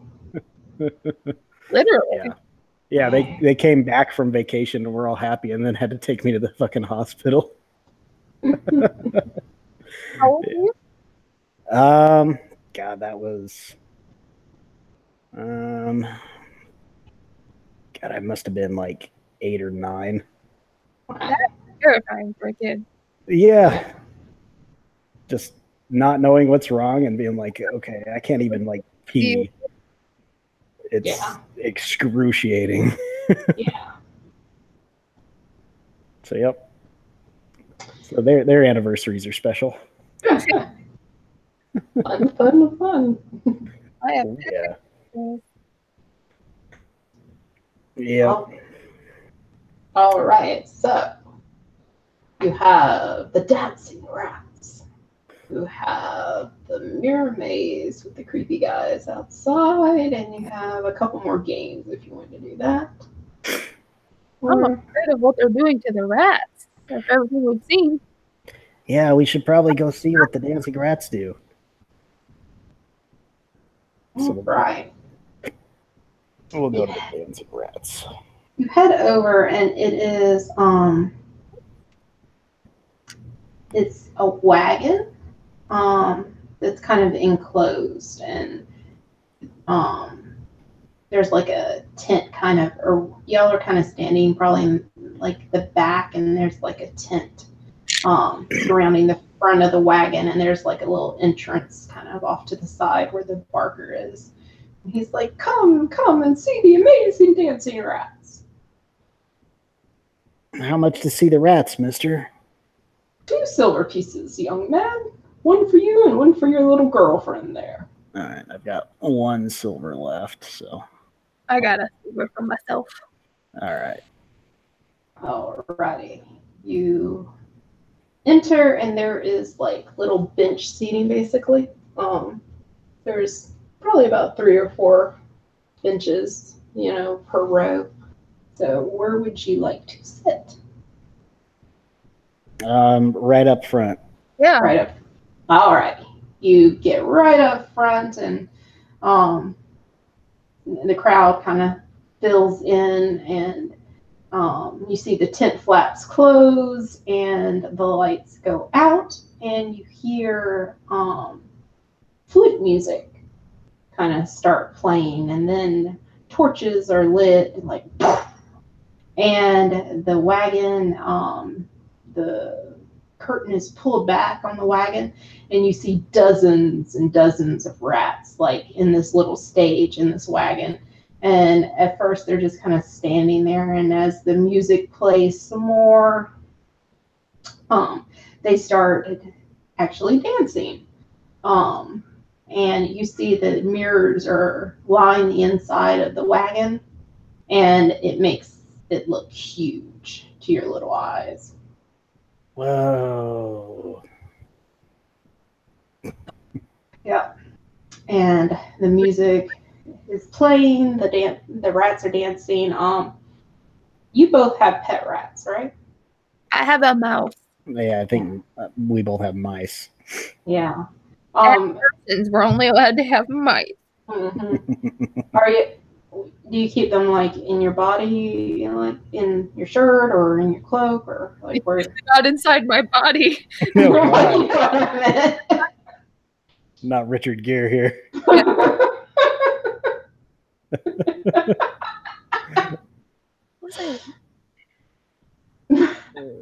I've heard that today, but yeah, like sure. Yeah. Were you listening to Punch Up the Jam, Lucy? Because that was it. Mr. Brightside. Yeah, actually. Oh Lord, your little mice in your pockets. You feel them start moving around. Oh, that tickles.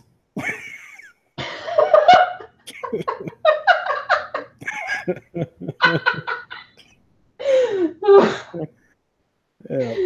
Okay. Anyway, and the rats on the stage are dancing, and it gets faster and faster, and then all of a sudden they jump out of the wagon and they start milling through the crowd, and they're still dancing around. And some people are like amazed, other people are like lifting their feet up, and you hear like women screaming, and they're just kind of waltzing basically kind of around the audience. As this music plays. Okay. So you reach out and you try to touch one. And yeah, you don't get a good like touch on them because they're moving so fast, but you do feel like you get a good pet on one of them. Does it do anything to it? No, it's just still dancing. Mm-hmm. I just want to make sure that my mouse doesn't go anywhere either. Yeah. You feel your mouse. They're getting more and more amped as this music is playing faster and faster. But after probably about a good 10-15 minute little show there, the music kind of starts fading down. The rats head back to the stage, and the music finally stops, and the curtain falls, and the doors open, and one of the carnies is like, "Thank you for attending the Dancing Rats show, one of the most amazing shows you'll ever see. Feel free to exit through the curtain." All right, we leave. Yeah. I thought I was going to lose my mouse. Same. She's going to be just a little confused. Like, I like to see them dance, but I don't want to make them dance. Yeah, I don't think that's voluntary. It doesn't seem very nice. Let's go back to the games maybe, because these things are expensive and kind of creepy. Yeah. I'm down for that. Yep. First, I'll go exchange that odd gold piece for the both of us into silver. So how much was that again? A gold goes to 10. One gold is 10 silver, and one silver is 10 copper. So. All right, so I'll split 5 silvers between the two of us. Here you go. 5 silver. All right, you finish up, and it's the same old lady, and she's like, "Have fun, dears." And actually, thank you, lady. And I'm gonna split one of those silvers into coppers. So. Okay. However you want to do your exchange rate's cool. And yeah, you head back to the games. You want to do the plank walk? Yeah. Sure. Yeah, the ones you haven't done are the plank walk, the cup and the the toss, where you try to knock things down, the 3 cups and a ball, and the find the lady games. I want you to have it. Yeah, let's try walking the plank. All right, you walk up and there's Carney, and he's dressed as a pirate. And he goes, "Arr, mateys, would you care to try to walk the plank?" Aye, aye, sir. Aye, it'll be 3 copper pieces for the lot for you, son. Okay. I'll pay him. All right. Now, the object of the game, you see, is to get to the other side without being knocked off by those cannonballs. And you see, like, somebody running along, and there's a couple carnies on, throwing the sandbags back and forth, and the dude falls, and there's a big splash, and there's laughter from the sidelines from his friends, and he's like, "Okay, laddie, you're up. I think this one's gonna make me nervous. Yep. Let's see how you do." Okay, I got this. All right, give me acrobatics. All right. Trying to dodge those bags. Ha, fucking 23. Oh, Damn. Yeah. Wow. Like at first you see he's trying to like get the rhythm down, but once he does, he just like bounds across this thing. He even does like a little flip at the end just to show himself off. And you hear the crowd start cheering. It's not a huge crowd, but there's a couple people standing around there start cheering. And the guy who fell, his friends are like, "Look, that little boy could do it, and you couldn't even do it." I'm going to make a big fuss. I'm very excited for him. Yeah. Yeah, I'm going to bow to the crowd. Yeah, you bow to the crowd, and That's my friend. the Carney comes up, and he's like, "Little man, that was an amazing feat. Here, I think I have a special prize for you. You're the best one I've had all night." And he gives you 2 passes for the mirror maze. Oh, He is the very best one. thanks, mister. This is no different than dodging crowds of people when you're trying to steal bread, so.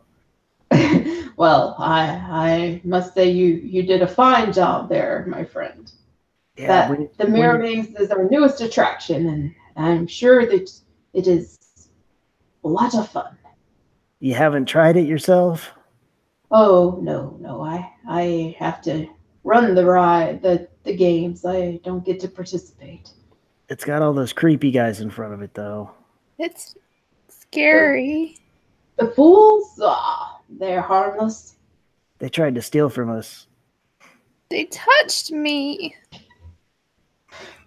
Well, if you have a complaint, you can go see Elijah. He's the kind of like the manager around here. Yeah. But I'm just running this here game, so you can scurry on off now. And he kind of directs you to where Elijah is. Elijah's like one of the dudes running the pie stand that you saw earlier. They were so busy. Oh, sweet. Let's go have a pie and talk to Elijah. Let's do. All right. So Hello, Elijah. you walk up, and it's settled down some. I mean, it's still a steady crowd, but it's settled down. And Elijah is like this big, like not like muscular, but like fat guy. Like he's got the little chef apron on, and he's pretty rotund, and he's got a pile of pies and wine and all this stuff. And he looks around, and then he kind of looks down over his counter, and he's like, "Oh, hello there, children." That other lister said we should talk to you because I am worried about some of the nice things that you have here, but I also like pie. And we know your pies are good because, and I kind of gesture to his waistline. Oh, you're a little kidder, I see. I'm 11. I'm not little. Oh, of course. I dodged all the cannonballs just now. Of course, He did. young sir, I saw of him. course. Well, And he shot all the arrows very good. But Well, I climbed the rope better. She did all the way to the top, and the So- rope's really gross too, sir. It's got juice. So, did you come for pies, or did you come? That other something? mister told us to talk to you about it. Yeah. And the pretty mister in the one tent, there's something wrong with him. And the dark lady is not a dark lady. She is wearing makeup, not on her face, but on all of her skin. Well, I tell you what, little ones. Here, let me offer you something to smooth over those bad feelings you're having. And he gives you 2 honey cakes with like extra icing on them. Oh wow, that's really generous of you, sir. Yes. I don't know how to take this because it kind of definitely feels like we're being bribed off. Yeah, pretty much. It's like, if you have any more concerns, then you're welcome to go talk to Dr. Jubal. He runs the carnival itself, and he's the one that you would have to pose those kind of complaints to, since he's the one that hired the fools in the first place. Personally, I think that they're kind of trouble, but they are loyal to the doctor and they obey whatever he asks them to do. So if they've given you any trouble or you have any more complaints, you feel free to go speak to him about it. And he kind of points off to a wagon that's kind of off a little bit away from the circle, but it's still like, it's not like in a dodgy area, but it's kind of off on its own. Around like a mouthful of honey cake with like shit just stuck to my face and go, what does the doctor bake? The doctor doesn't bake, son. Does he also have a flute that makes them dance like the mices or the rats? Not that I know of. But he pays our wages and asks no questions, so we ask no questions, you know? No, I don't know. All right, let's go. Well, here's another honey cake. And this is a child. Everything is a question. Why wouldn't you just ask? Yeah, exactly. He passes you both 2 more honey cakes, and he's like, "What? Why don't you take those with you? And if you want to, you can go talk to the doctor. He doesn't bite." Wow, mister, you're the best. Thank you, son. I guess we're being Yeah, he doesn't enough want to talk to us. issued, so I'm just going to start walking slowly, just chowing down. Oh yeah, of course. This is like the most food we've had in quite a while. Yeah. I'm going to put one of the honey cakes in a pocket. After, I'm going to give some morsels to my mouse. He starts chewing very happily because he worked up a sweat dancing. Yeah. It's pocket groove. All right, so should we go talk to the doctor and see what kind of free shit we can get from him too? She's also slightly confused because, well, I'm not sick, but we can go talk to the doctor. Maybe the rats are sick. Maybe the lady with the 2-faced cat is sick. And that's why she had to be chained up. Maybe there's those little people are sick from biting all of the creatures. Maybe the creatures they had to eat were sick. I don't know. It's too complicated. It is very complicated. Or we can just go to the mirror maze and then complain and see if we can get more free shit. I think we will be complaining as many times as possible.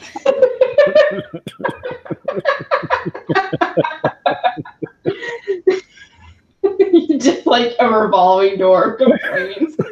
Yeah, like why is this way? This is not right. They're just gonna kick us out eventually. Like, God damn, these fucking kids. Oh Lord. Carnival, adults only. Which is completely changed policy. Yeah, exactly. Okay, so are y'all heading to the maze or to the doctor? I'm a little afraid of it, but if you want to, we can go to the maze. Even though it has its own fleur-de-lis bracketing it. Yeah, let's go check out the maze, I guess, because we can get in free. Okay. You start walking to the maze and roll me some perception checks, please. Yeah, because I've been doing so great at this. Yeah, 12. Yeah, I know, right? 6. 6. You have a face full of honey cake. Oh, yeah. You hear, like, it almost sounds like somebody's kind of in trouble, like back by one of the wagons. Hey, sounds like trouble. I'm going to, like, take her hand and we'll sneakily go over there to see what we can find. Okay. This feels wrong. Like, it feels like we should be going away from trouble. Yeah, but we're shitty kids, so. That's true. Okay. We could see it.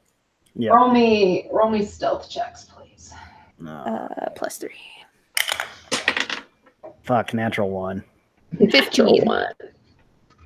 Okay. What is that? Uh-oh. So you two, you're able to hide behind this barrel, and I'm a barrel laugh. he thinks he's hidden by the barrel, but he's sticking out a little far. Yeah, I'm really trying to get a good look at this. Yeah, and ahead of you, you see this woman, and she is just kind of sitting on the ground, rocking back and forth, back and forth. And then, like, she kind of starts just cackling, like almost uncontrollably, and she looks up, and her face just looks pained. And you kind of recognize her. Like, you don't know her, like, per se, like, well, but you do know that she's somebody that lives in your village. Like, you know, you've probably robbed her before, maybe more than one time.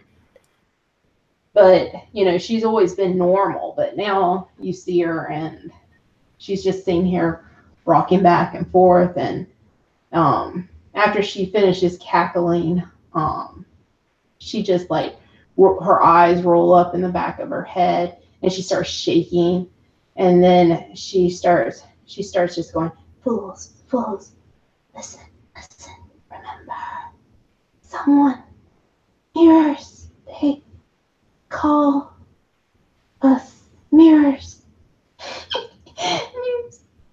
Mirrors call fools. And she just starts cackling again, and, like, pain like washes over her face. Him's pretty sure that we should have gone to talk to the doctor. Yeah. Could have brought her medical help. And roll me perception checks, please. Natural 1. Ooh, this is That much dice is better. going That's a away. 22. 22. Yeah, 19 on the die. He is focused on this woman. You start hearing flute music. Oh no. Covered a mouse. Yeah, you start hearing, like, some flute music playing. And I want everyone to roll initiative. Oh, shit. +1. That's a 10. God, I'm 3. rolling so well tonight. So many. It's a 3. Damn, with the pluses. Yeah, I only have a +1 initiative, and I rolled a 2. I'm just rolling like shit. My favorite dice rolled into the couch a while ago, and I don't want to move it to... Because then I'd have to move dogs, and that's a whole ordeal. Yeah. All right. You hear this music playing him, and you turn to kind of try to see where it is. And before you can kind of say anything, the swarm of rats comes pouring out of the wagon. Oh, shit. And they move up to Key, and they're going to try to bite him. No! They suck, though. That's only a 4 to hit, so Oh, good. Yeah, so that's a miss. think you're dexterous enough. You were able to just step out of the way. Rats. Yep. So that's their attack. Next up is Key. You've got all these rats just milling about your feet. Okay. Yeah, I'm just gonna bust out a dagger in each hand, and I'm gonna just try to stab. Stabbing. Yeah, stab a couple. All right. So that is a 13 to hit, That hits. and 3 points of damage. No, Oh, 5 points of damage. Sorry. 5 points of damage. That's pretty good at this level. And then my bonus action to weapon fighting, I'll take another stab with the other dagger. Okay. That's an 8 to hit. That does not hit. Yep. Okay. You get a little distracted by rats everywhere. Yeah, it's a little distracting. Him, your friend is swimming in rats. She's gonna take a big swing through with her mace. Yep. So you're gonna step up. So it's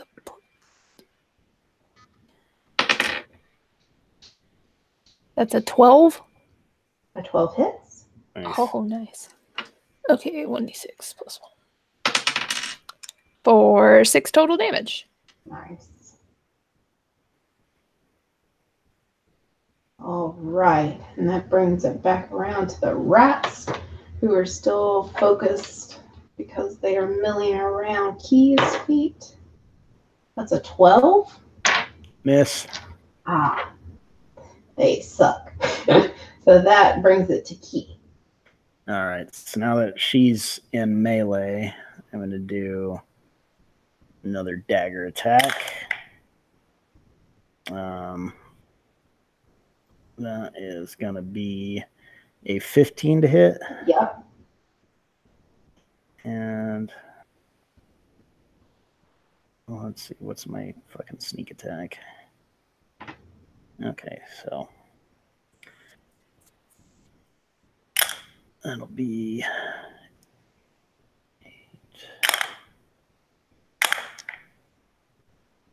14 points of damage. And you slash and stab, and all the rats fall dead. Oh god, that's disgusting. Were those the dancing rats? You're not sure, but after you kill all of them, you hear the music die off him. She's very sad. Can I make a perception check to see if I could hear where the music was coming from before it dies off? Oh, good thought. You can. Okay. 19. That was coming from the wagon. And looking around, you do recognize that this is the dancing rat. This is probably like the back corner of it. Okay. This is close to their area, so.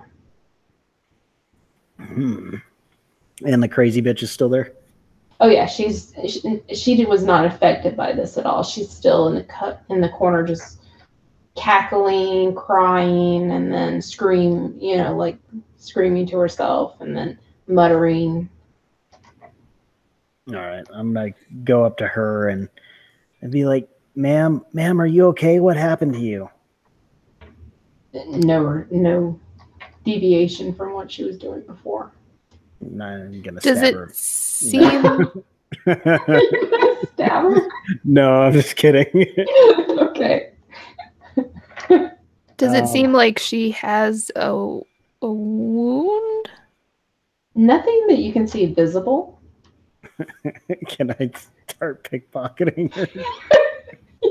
Yeah, because I'm looking through my spell list and I'm like, I know I heal, but I don't have anything that would be like mind healing, just body healing. Nothing like lesser restoration or anything.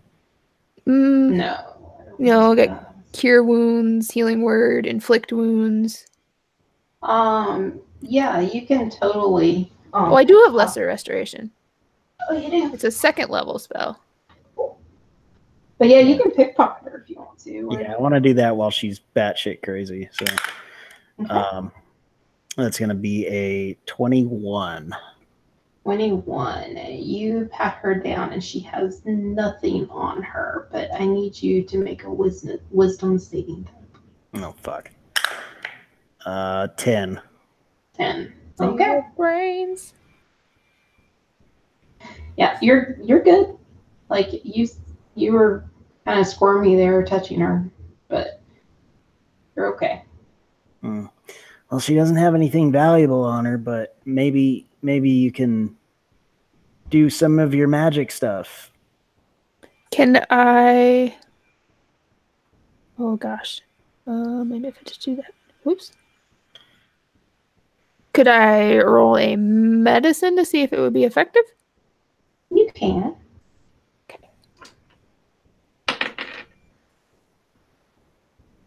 I rolled a 12. A 12. You get the sense that this is some type of madness, and that you would probably need like remove curse, dispel evil, or greater restoration to actually be effective. Well, okay. At least it's not. I'm gonna look sadly up at Key and say, I don't think I can help her. Maybe the doctor could help her. Okay. I don't want to like drag this crazy bitch with us, but I don't think she's going anywhere. can we put her in a bag of holding? Can we store her for a while? Are any of these barrels empty around us? We'll just roll her over there. You stay here, lady. You open a barrel and it's full of pitch. You assume that it's probably the ones that they use in the front when the acrobats like jump out, and you do notice that there's like a secret chamber in there. So that's probably how they did that trick. So now you're a little less amazed by it. Him is just getting more and more angry. Yeah. I'm like, well, this is all just a bunch of con artist stuff. Like, and I'm kind of mad, but at the same time, I'm also impressed because like we just steal shit the old-fashioned way. This is just like mass stealing from everybody. They don't do anything right. I know, but we should go to the doctor and see if he can help this crazy lady. Yeah, let's do that. All right. We'll make her happy again. So you leave her there and you head for the doctors. Yep. Because, yeah, I don't want to try to tow this bitch through the crowd. Yeah. Sounds terrible.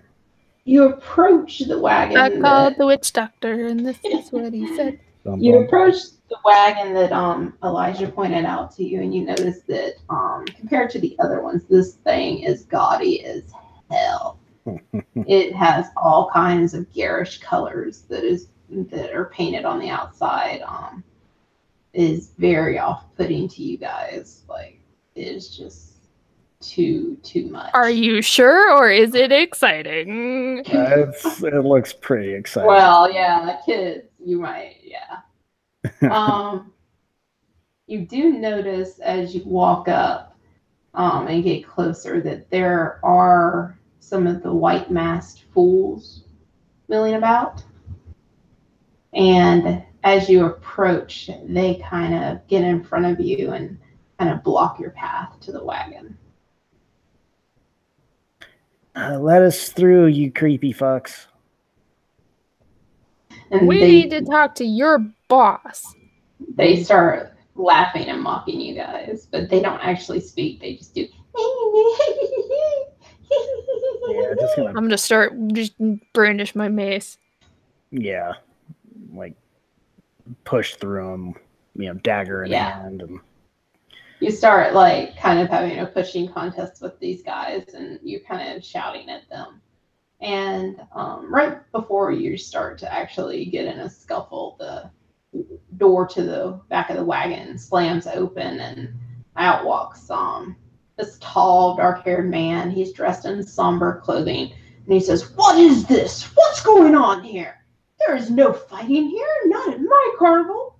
We're peaceful folk, entertainers. Take your fights elsewhere." Oh, are you Dr.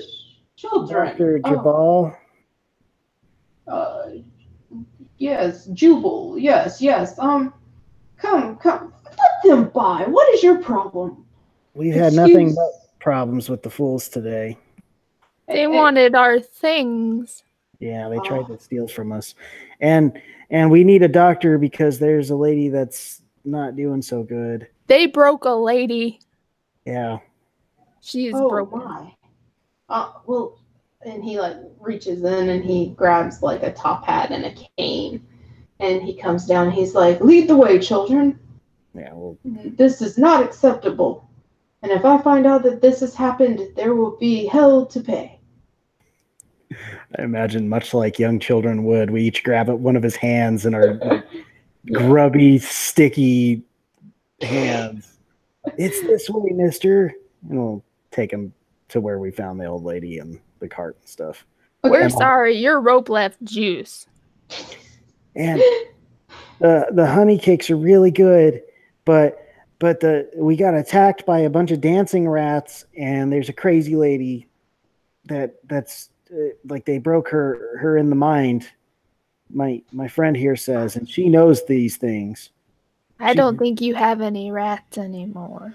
She's real smart. Oh, okay. Well, just show me, children. And you kind of lead him along. People kind of look, especially the carnies. They're like very nosy into what's going on. Yeah, and we're just telling him everything. And the fools, they cornered us earlier and tried to steal from us, and then just...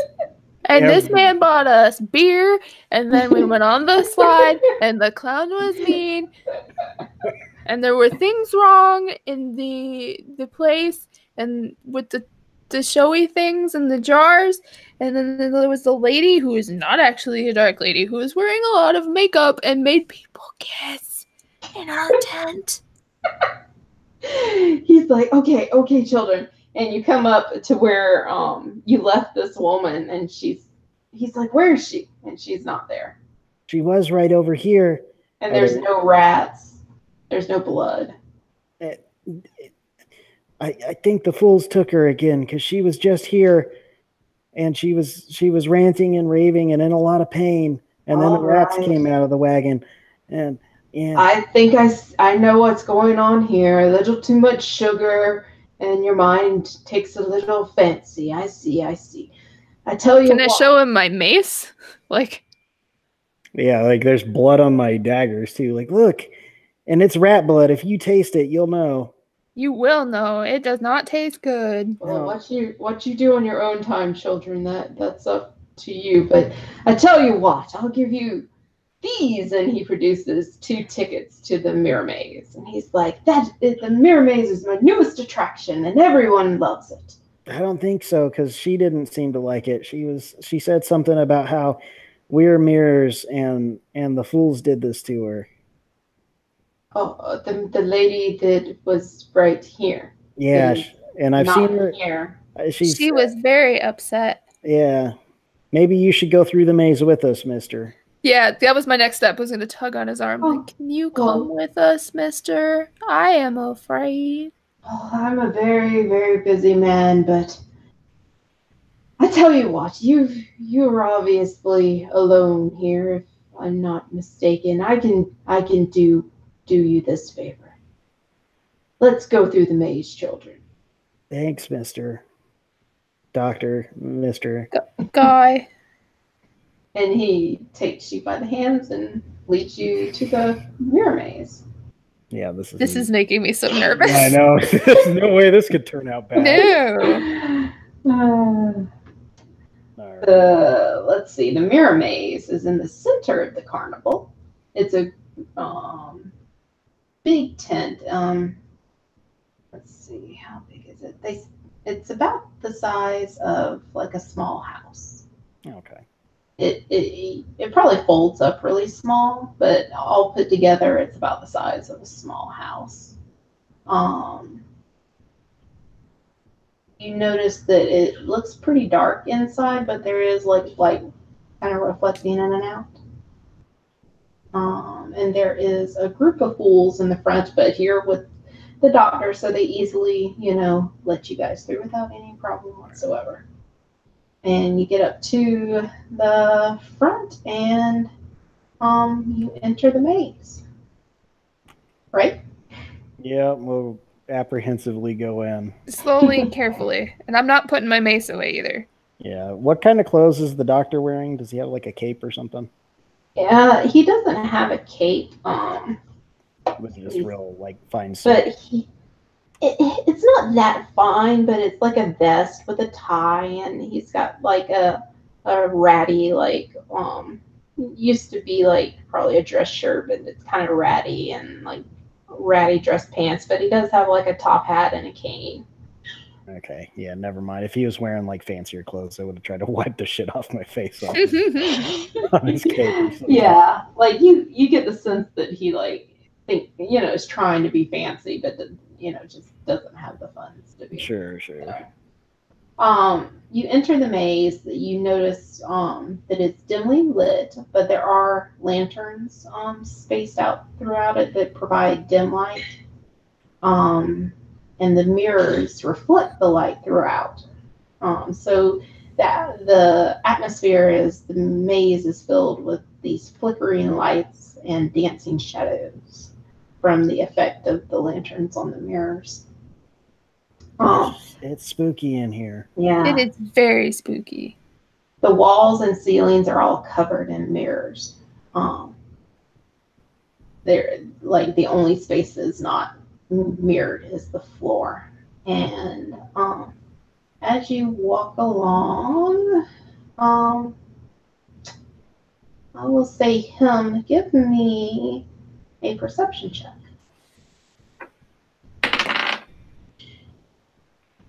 Oh, finally a good one. 21. 21. As you get further in this maze, you notice that all of the mirrors are radiating magical energy. I don't know how to explain this to him. Yeah. I feel magic. Yeah. Is it good or bad magic? Do I know? If you want to roll an Arcana check, you can. Arcana. That's a dead roll. That's a real dead roll. That's a 3. Yeah. 3, it's magic. And I just know it feels like magic on my skin. and you go ahead. Oh no, that's all I have to say.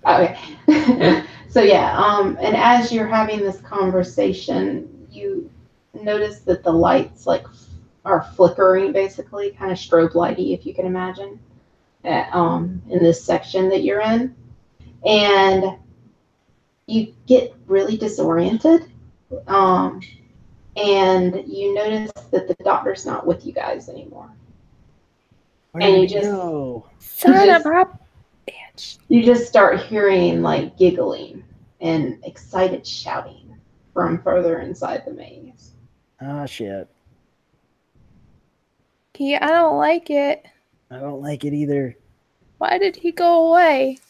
Maybe he's not a good guy. I don't think he is. And you keep walking forward, and you notice that your reflections in the mirrors and the strobe light effect just get more and more wonky, like you're stretched or you're flattened, or there's different things. And then you get further and further in, and you notice that you really think that the maze should have ended by now, but it hasn't. It just keeps going, which is just blowing your minds too. And you're like, did I get turned around? What happened?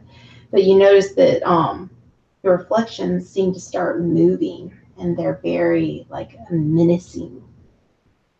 No, I want to hold on to him. I want to like this secure at all. myself. Yeah. And I need both of you to roll wisdom checks for me. Okay. Oh, shit. Natural 20. Hang on. Ho ho! That's a 19 on the die. Okay, yeah. Y'all are scared shitless, but you're able to power through it. You make your way further in, clinging to each other, and you manage to stumble into a large open space.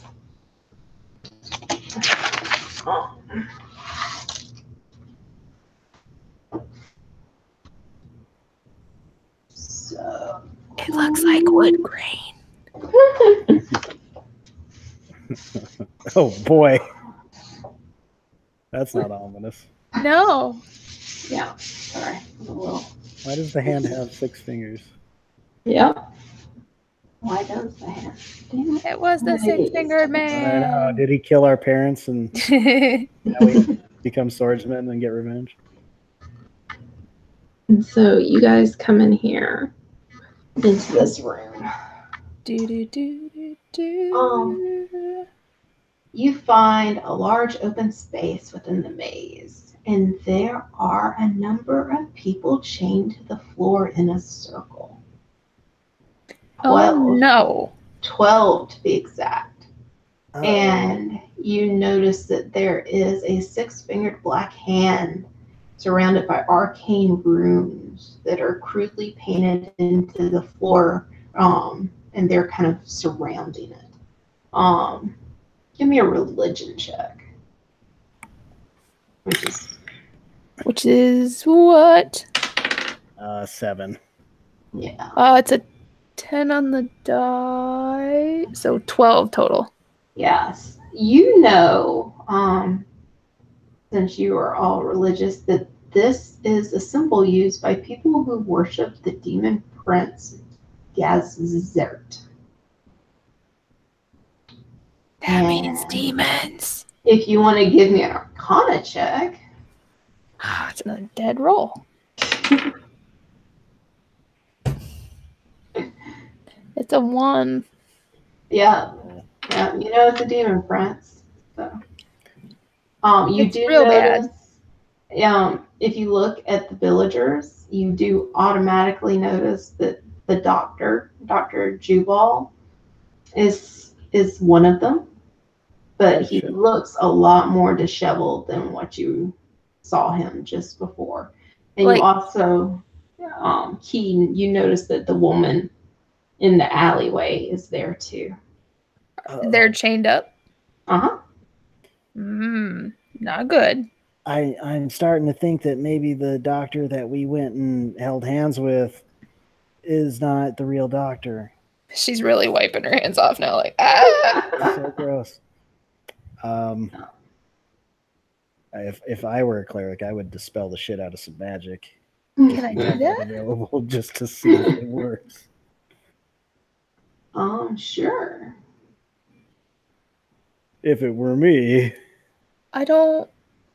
I mean, if you've got it, I don't know if you do. I don't think I do. Uh-oh. You are sitting here kind of in shock. Yeah, and 3. Yeah, I only have up to 2nd level. Shit. And the doctor in the chains kind of lifts his head up and he kind of shakes his head and he looks at you and he says, who are you? But no, never mind. Just get us out of here. Get us out of here before the demon returns. Please, children, get us out. Okay, as long as you're the real doctor and not the fake doctor.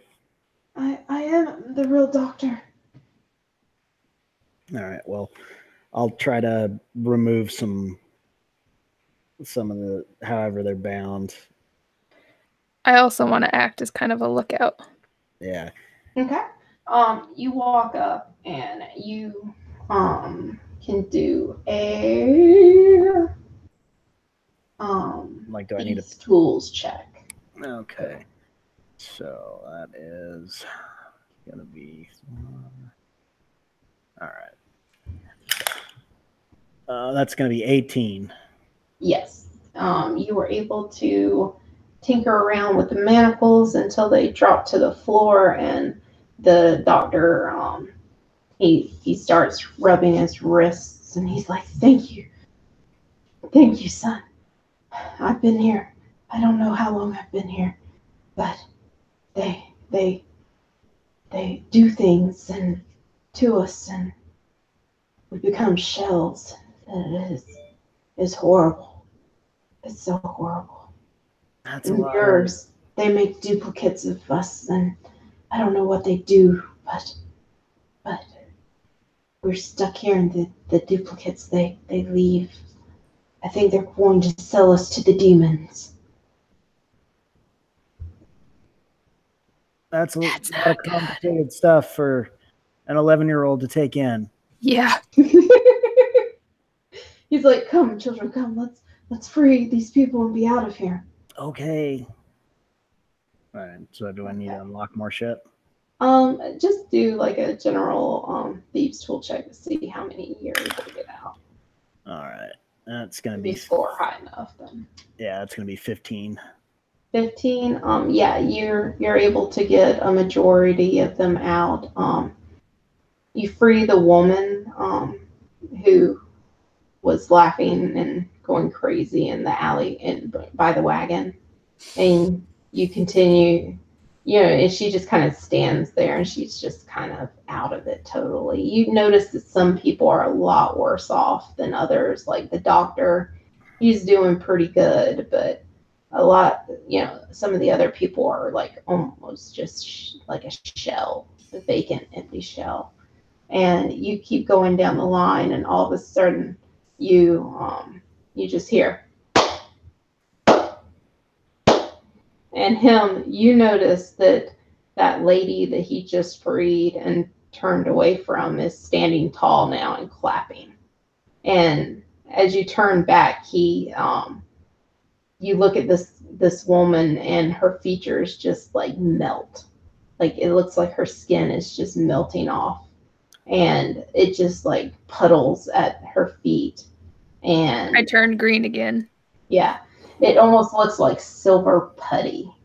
And then it reforms into a woman. And she looks at you, and she's like, well done, children.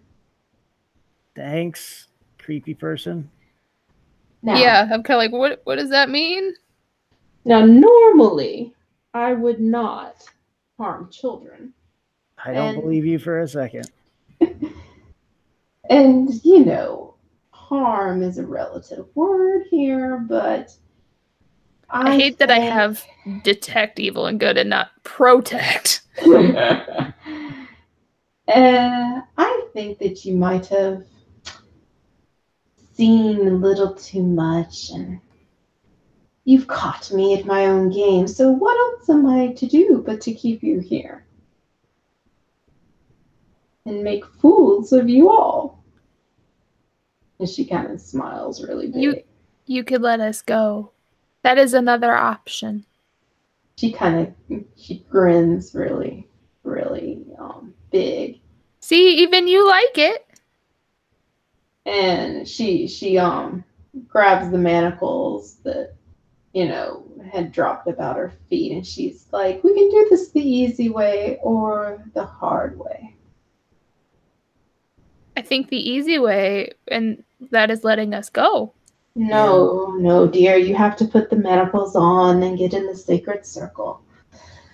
My master will not be able to rise himself. He needs his sacrifices, Oh, well, no, that's not gonna happen. Ah, come now, come. The price you pay for the master's gifts, it will lead you to his blessing in the end. No, I'm good on that. I am already blessed, and I can share that blessing with you if you would like to do that kind of blessing instead. It is a very good blessing. The doctor tries to step up and do something, and she just kind of backhands him, and he folds because he is so weak. And she just kind of sighs, and she's like, all right, if we have to do this the hard way. That's not very nice. And she pulls out a set of pipes and starts playing. And a swarm of rats come to her call. If you guys want to roll initiative. Yeah. Fucking 3. Jesus Christ. actually. Oh, not that I wanted it, but that's a nat 20. Nice. Good job. I've got 5. Wonderful. You're actually better than she is. So. Well, that's good. Yeah. Okay. Oh, let's see her. Okay, she is him. You're starting this round. I want to. You know what? Screw it. Yes. I'm just going to go with what I thought. I want to sacred flame those rats. All right. Go with you good.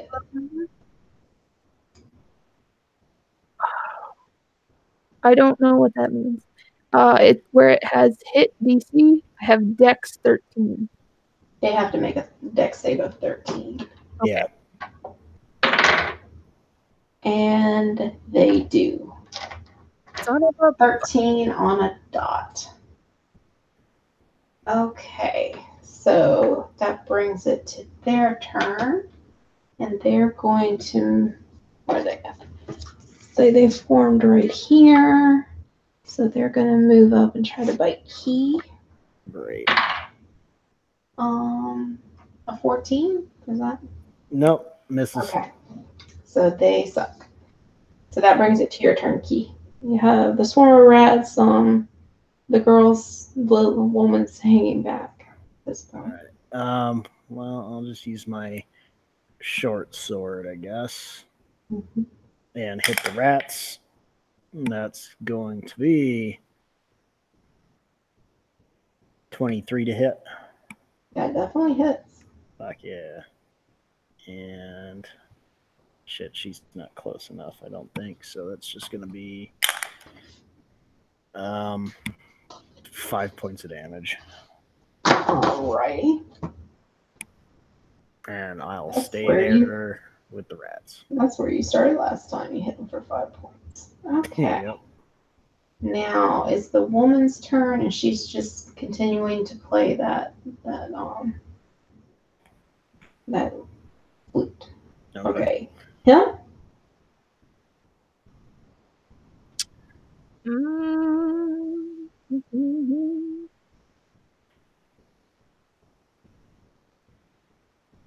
can either buff or you can attack. Spiritual weapon's kind of nice. Oh, the special window opens up. Yeah, if you click on it, it tells you what everything does. Yeah, I'm gonna drop a cantrip and bless Key. Ooh. Can I bless myself? Let's see. You bless 3 creatures. Yeah, you can. Okay, yeah, then both of us. Okay. So let's see. Whenever we make an attack roll or a saving throw, the target can roll a d4 and add the number rolled to the attack roll or saving throw. Nice. Fuck yeah. Now that's a concentration spell, so you can cast other spells, but it can't have that little C symbol beside it, okay? Yeah. Or you'll lose bless. Oh gosh, okay. And if you take damage, you'll have to roll to maintain concentration. Right, exactly. Gross.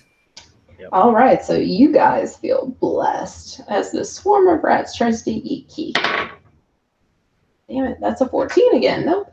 Okay. Rats. Key, you're feeling really blessed. Okay, so I will attack with my short sword again. All right. Okay. Well, that was convenient. With bless, I got a non-natural 20, not including the +6. Yeah, definitely So, hit these guys. are you sure, Sarah? I am Just want sure. to make sure. Barely hit them, but you hit them. Barely. Hit 'em. All right. That's 6 points of damage. Nice. All right, you take out a couple more rats. Yep. And she's still playing the flute, so that brings it back to him.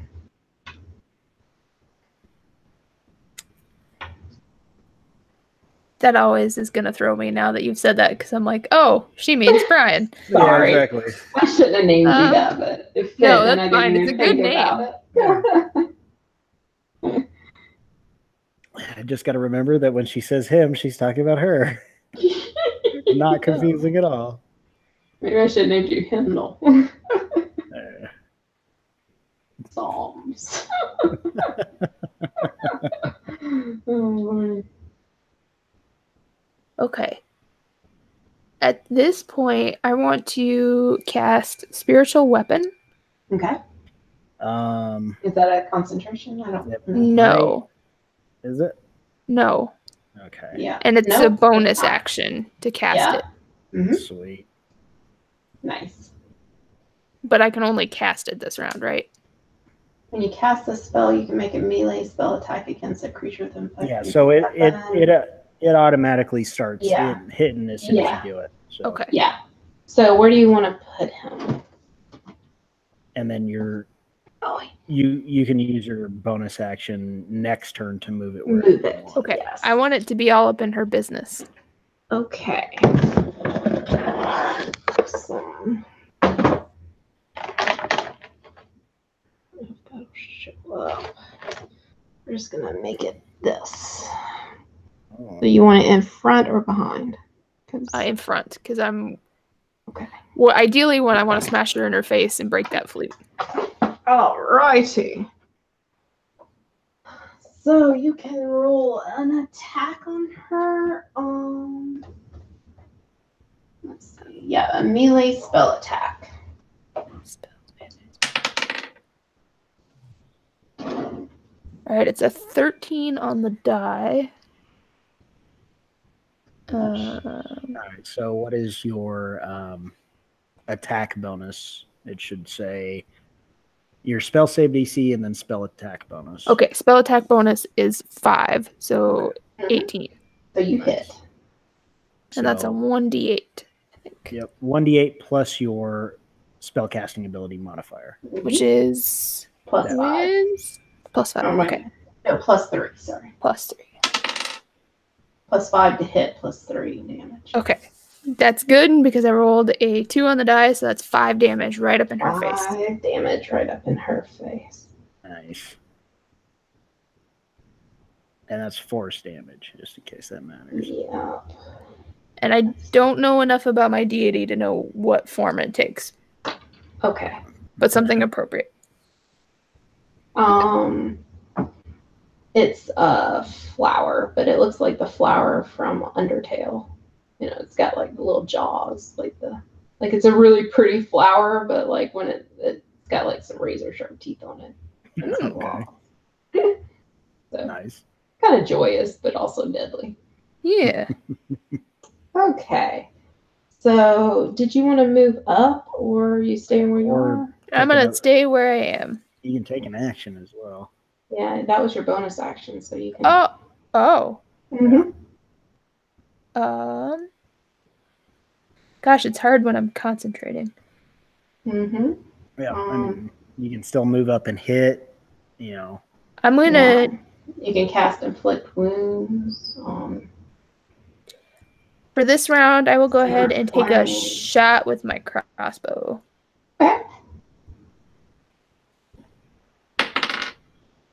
Oh, and I fail miserably. That's a 1. So, Yeah.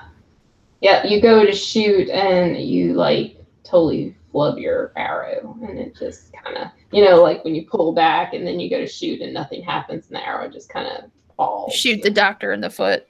Yeah. Alrighty. Did you add your bless to that though? Yeah. Or- Oh. Wait, it was, D4. or was it? It was a nat one. So. Oh, okay. So never Yeah. mind. Yeah, it's not. It were bad. All right. Okay, so that brings it to the rat's turn, who probably aren't going to be able to hit Jack Crab. Maybe 15? 15 hits. Okay, they actually hit. Okay. Let's see. What are they? So they do not get to do as much damage. 1 damage. One damage? Piercing, I'm sorry. And one of them manages to bite you with its little teeth. 1 bitey damage. Yeah, and then it's your turn, Key. Okay. Let's do. Yeah, that's a hit. I'm just gonna say. before I Yeah, do it. that's the easy way to do it. Yeah, not even worth Yeah. math. And that's going to be another 6 points of damage. Nice. They're Yep. chomping away these things. If him moved up, I could get sneak attack damage. She doesn't want to She's move up. scared. Okay. All right. Well, if that's the case, then I'm going to disengage and move back next to her. Okay. Just So- right next to her. Yeah. So that way, if something have does to come come to up, you. I can at least get my extra damage. I gotcha. Feel so weak. Okay. The lady's just gonna continue playing that pipe until these rats are kaput. Him. You see your friend there backing up to you. All right. We're gonna spiritual weapon her right in her face again. Okay. And what was that? Plus again? Was it +3? It goes +5 to hit. Plus and Plus five. 5 to hit, plus 3 damage. Okay, so 15 to hit. That hits. 8 plus 3. 1d8 plus 3. For 8 total damage. Nice. And then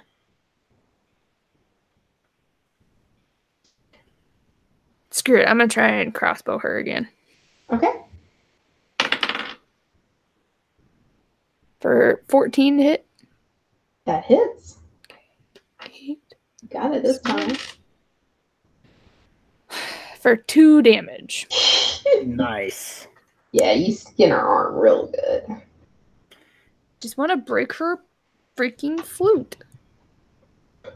Alrighty. So that was him. Now the rats are gonna try to hit. 17, so they hit. Okay. Yeah. But they are at below half, so 4 damage. Okay. That's a little better. Key, it's your turn. All right. And they moved up. oh, they did move up. I'm sorry. All right. Perfect. All in your face. Ain't got nothing better to do. So. The-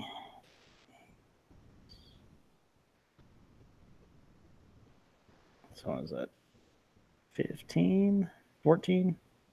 Yep, that hits. All right. And finally, numbers.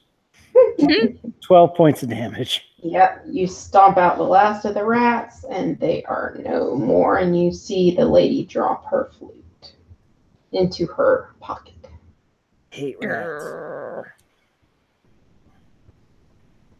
right. And unless you want to move, that's your turn. Yeah, I may as well move up about halfway, I think, like close Yeah. distance, and be in front of him. Okay, so about right there. Yeah. Okay. Let's see. So that's now. What does she want to do since she has rats? You want to give Don't up? want Because her to have another turn. I just took out your rat army, so you should just give up. She laughs. Let's see. Don't do that because that would just murder you guys. How generous. Yeah, I'm definitely not giving her her layer abilities. Oh shit. Yeah, this was written for like 4 level 3s or something, so I'm having to scale stuff back. Yeah, okay. Yeah, we're grateful. Yeah. Grateful that these children aren't dying. Yeah, exactly. This is just about fun. So, okay, so she is going to run up to Key, and she is going to try to slam you. Your spiritual weapon will get an attack of opportunity. So if you want to roll that for me, him. Oh, that's a 18 on the die. Nice. Nice. So you can roll damage.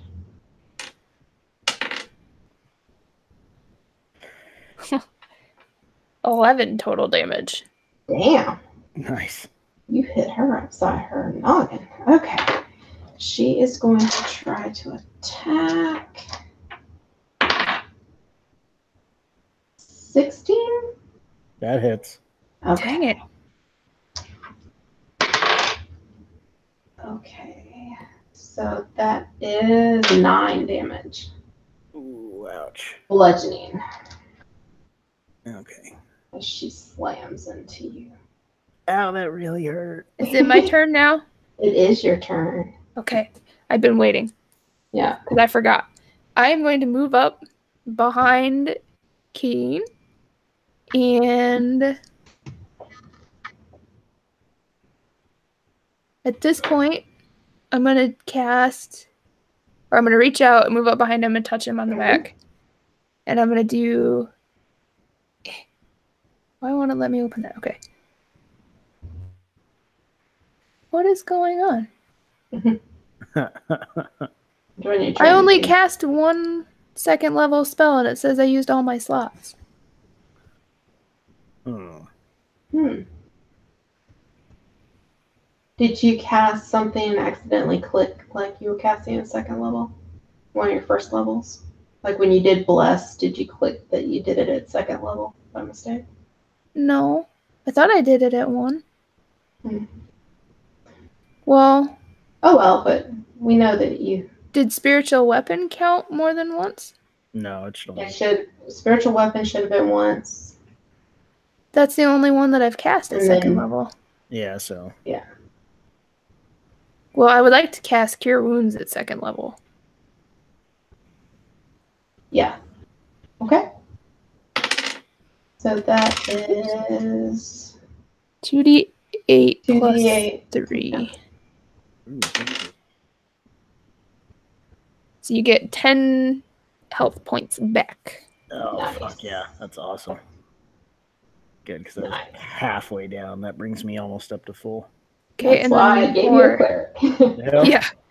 For my bonus action, yeah, because that was one action. We're gonna swing that spiritual weapon again. Yeah. Little Daisy. 16 That hits. for another 10 total damage. Damn, she is looking Nice. rough. Good. It's about freaking time. All right, that brings it to Key. Okay. Sword. That's only a 12 to hit. No, that does not hit. You're so used to hitting those rats, and this is just a totally different target. Okay. With that, I'm gonna stay within range, but I want to move to the right so that way she's like facing me more, but him can have an open shot on her side. Like we'll kind of be on either side of her. Okay, so like that? Yeah. Or the other way? The other right. Okay. Sorry. So like that. Okay. Yep. Okay. You're not a nice lady. No, You're very bad. she is not. Okay. She is going to start melting again. Yeah. Okay. And she is going to reform. And when she does, you are both looking at an exact replica of him. And him, I need you to do a wisdom save for me, please.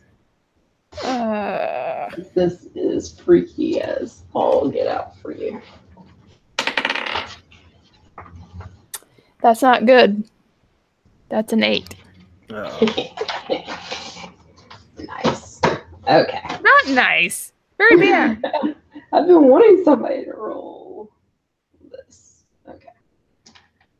Let's see what you got.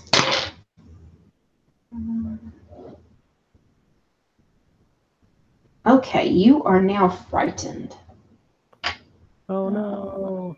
Yes. So, yeah. You are frightened and must use your action and movement each round to flee from the lady that looks like you. For how long? It's a special condition on this chart. That she has to Oh, flee. okay. Yeah, because frightened normally means you don't have to. Yeah, I was so confused Yeah. that last time because it's like, wait, doesn't it do that? And Yeah. it's like it doesn't do that. So Yeah, this is the madness chart. yeah. So you've also got disadvantage on ability checks and attack rolls as well. Did you add your bless to your save there, Luce? Oh, Oh, no. Oh. you need 2. I just got a 4. Okay, then you're not Oh, frightened. thank God. I could take that off. Retract that. Whew. I thought she was going down full show. You're able to withstand that fear. Okay. I ain't afraid of no ghosts. And that is your turn. You're able to shake it off. And you're like, that's not me. I'm me. All right. Key, that one's not me. This one is me. Yeah, I know. I just watched her melt into that. All right, well, remember that this one is me. I'm not stupid. All right. Whose turn is it now? It's him's turn. Oh. Spiritual weapon, take on a swing. Okay. Which is weird because it's at myself, and that is a modded 19. That hits. Damn. Spiritual weapon kicking butt, taking names tonight. Oh, These are the appropriate dice, except that that's only 4 damage. Well, Pardon me. All right, and what is your action, milady?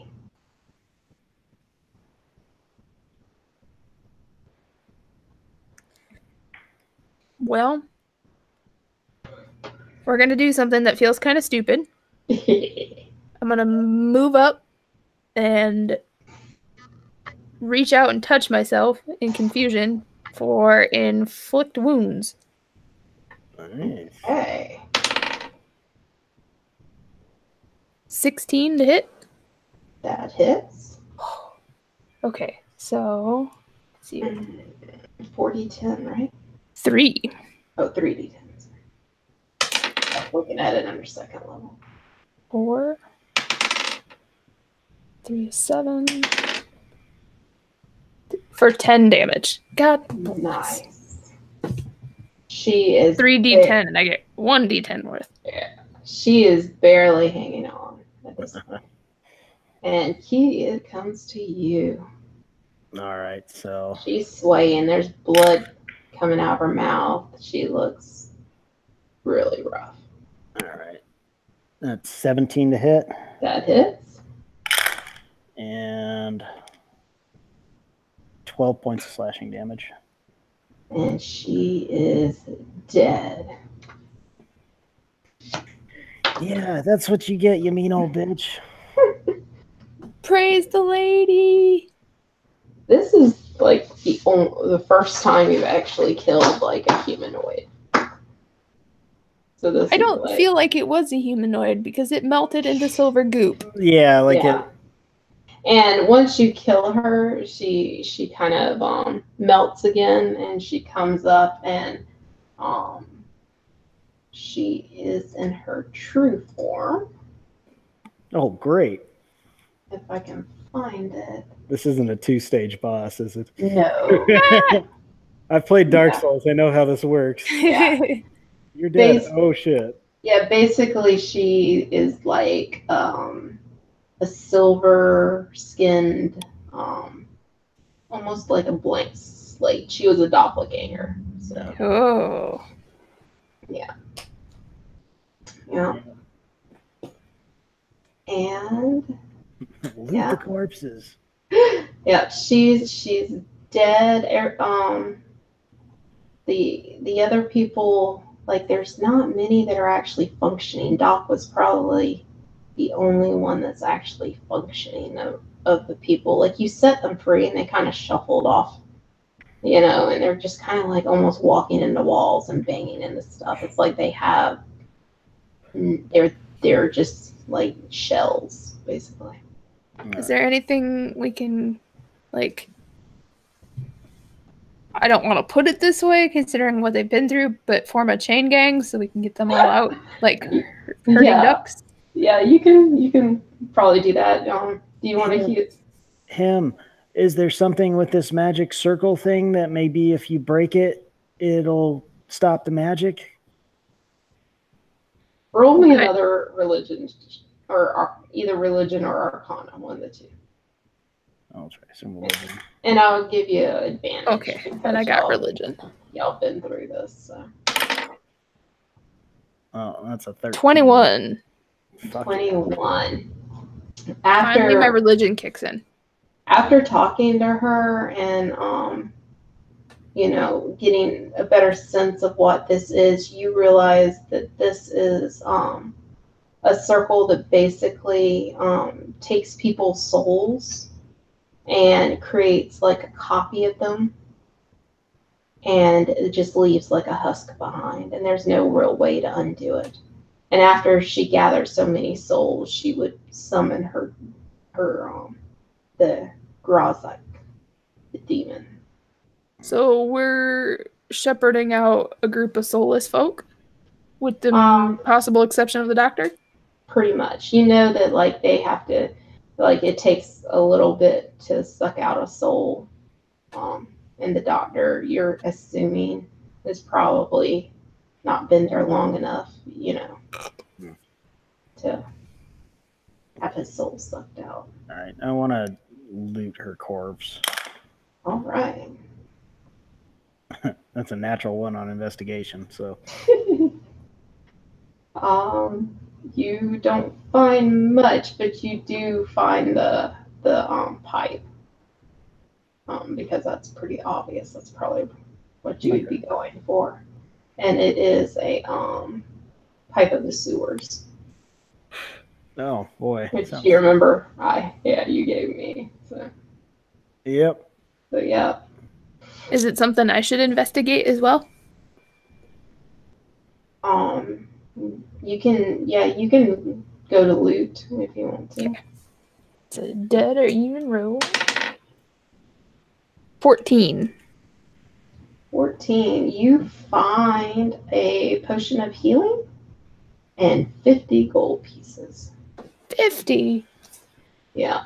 I'm gonna excitedly scuttle over to Keen and like show him real quick. Yeah, he was so focused on the pipes, he totally missed that bag of gold. And I'm gonna split it evenly. All right. That's really good. Yeah, and you managed to get everybody out. Nobody really knows what to do with the soulless people, so they just kind of take them into town to the local church and try to get the priest to deal with them. But that's nothing that you guys even worry about. The doctor comes out and he kind of starts taking command of the carnival, which is thrown in complete disarray when you guys come out all covered in blood. These children leading these people, you know, it's insanity. But he gets things back under control, and he rounds everything out, gets everything going, and they kind of have y'all off to the sides, kind of wrapped in blankets, like you'd imagine after, you know, a horrible experience. They have a medical team over there seeing to you guys and have you wrapped up, and you're kind of led back to the wagon, and you enter, and the doctor's sitting there, and he's kind of behind a desk, and he's shuffling all the stuff and sending carnies to and fro, and he looks up at you too, and he's like, I can never thank you enough for what you've done. I still cannot believe that such young people accomplish so much, and I want you to know that you'll always have a warm meal and a soft bed waiting for you at the Carnival of Curiosities. And if you want, I know that you are without family, so if you want, we can make this your family from now on. What do you think, Kim? Should we join the circus? I don't know now. I mean, there's no more of the fools or that thing, I don't think. Yeah, all the fools are gone. Is this the kind of thing that happens at the circus? Not normally, dear. Not normally. And you know that they cleared out that mirror maze and they basically burn it to the ground. And all the fools disappeared when that was burnt.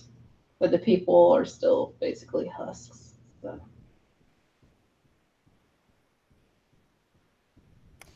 I'd say we join because we don't have much else, and those pies are really good. That's what I was just thinking. I'm like, what are we gonna do for the circus? Eat pies. We could be in the tent, and people could watch us eat pies instead of eating animals. That's way better than that pickle and jam guy. That is so much better. And I could tell them all about the Dark Lady. Yeah, those two were hired after I got taken. They're totally out. So if you want to take their place and do something better, then by all means. Maybe the young lady there could cast, some spells and make things all cool. Like that flower you cast was pretty cool as long as you don't harm any of the customers. She can do one where she can make her voice real loud and like make things like windows open and close. Oh, that would be awesome. And young man, you were pretty spry there. Maybe you could do a little acrobatics or juggling or some such. You could jump out of fire too. I want to learn the juggling thing, and I also dodged those cannonballs. You can ask the pirate captain. He was there. He saw everything. I'm sure you did. Well, welcome to the circus, kids. Now we have jobs. Yeah, how much do we get paid? Well, you get free room and board, and you get a cut of the profits on every show. Sounds better than what we did before. Yep. Yeah. Definitely. And he kind of has one of the female carnies come over, and she kind of takes you guys out and shows you to your new living quarters, which is much better than what you had before. Do we get our own wagon? You don't get your own wagon, but you do. It's not like cramped.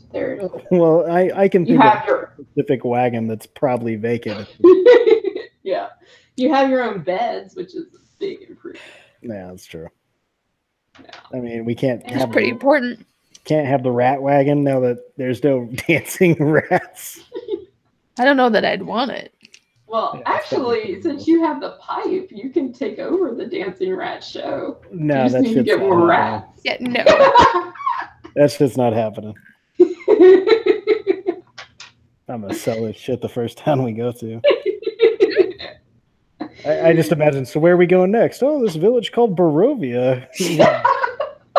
There was something else that made me go, "Oh, this is bringing back flashbacks." Yeah, drop these soulless fuckers off over there. It's a perfect place for them. Great tie-in. Know where you'll fit in. Just fine. Yeah, the whole lead into this, this is, not for kids adventure. I tried to change it a little bit, but the whole lead in is there's basically a plague going around following this circus. Oh, God.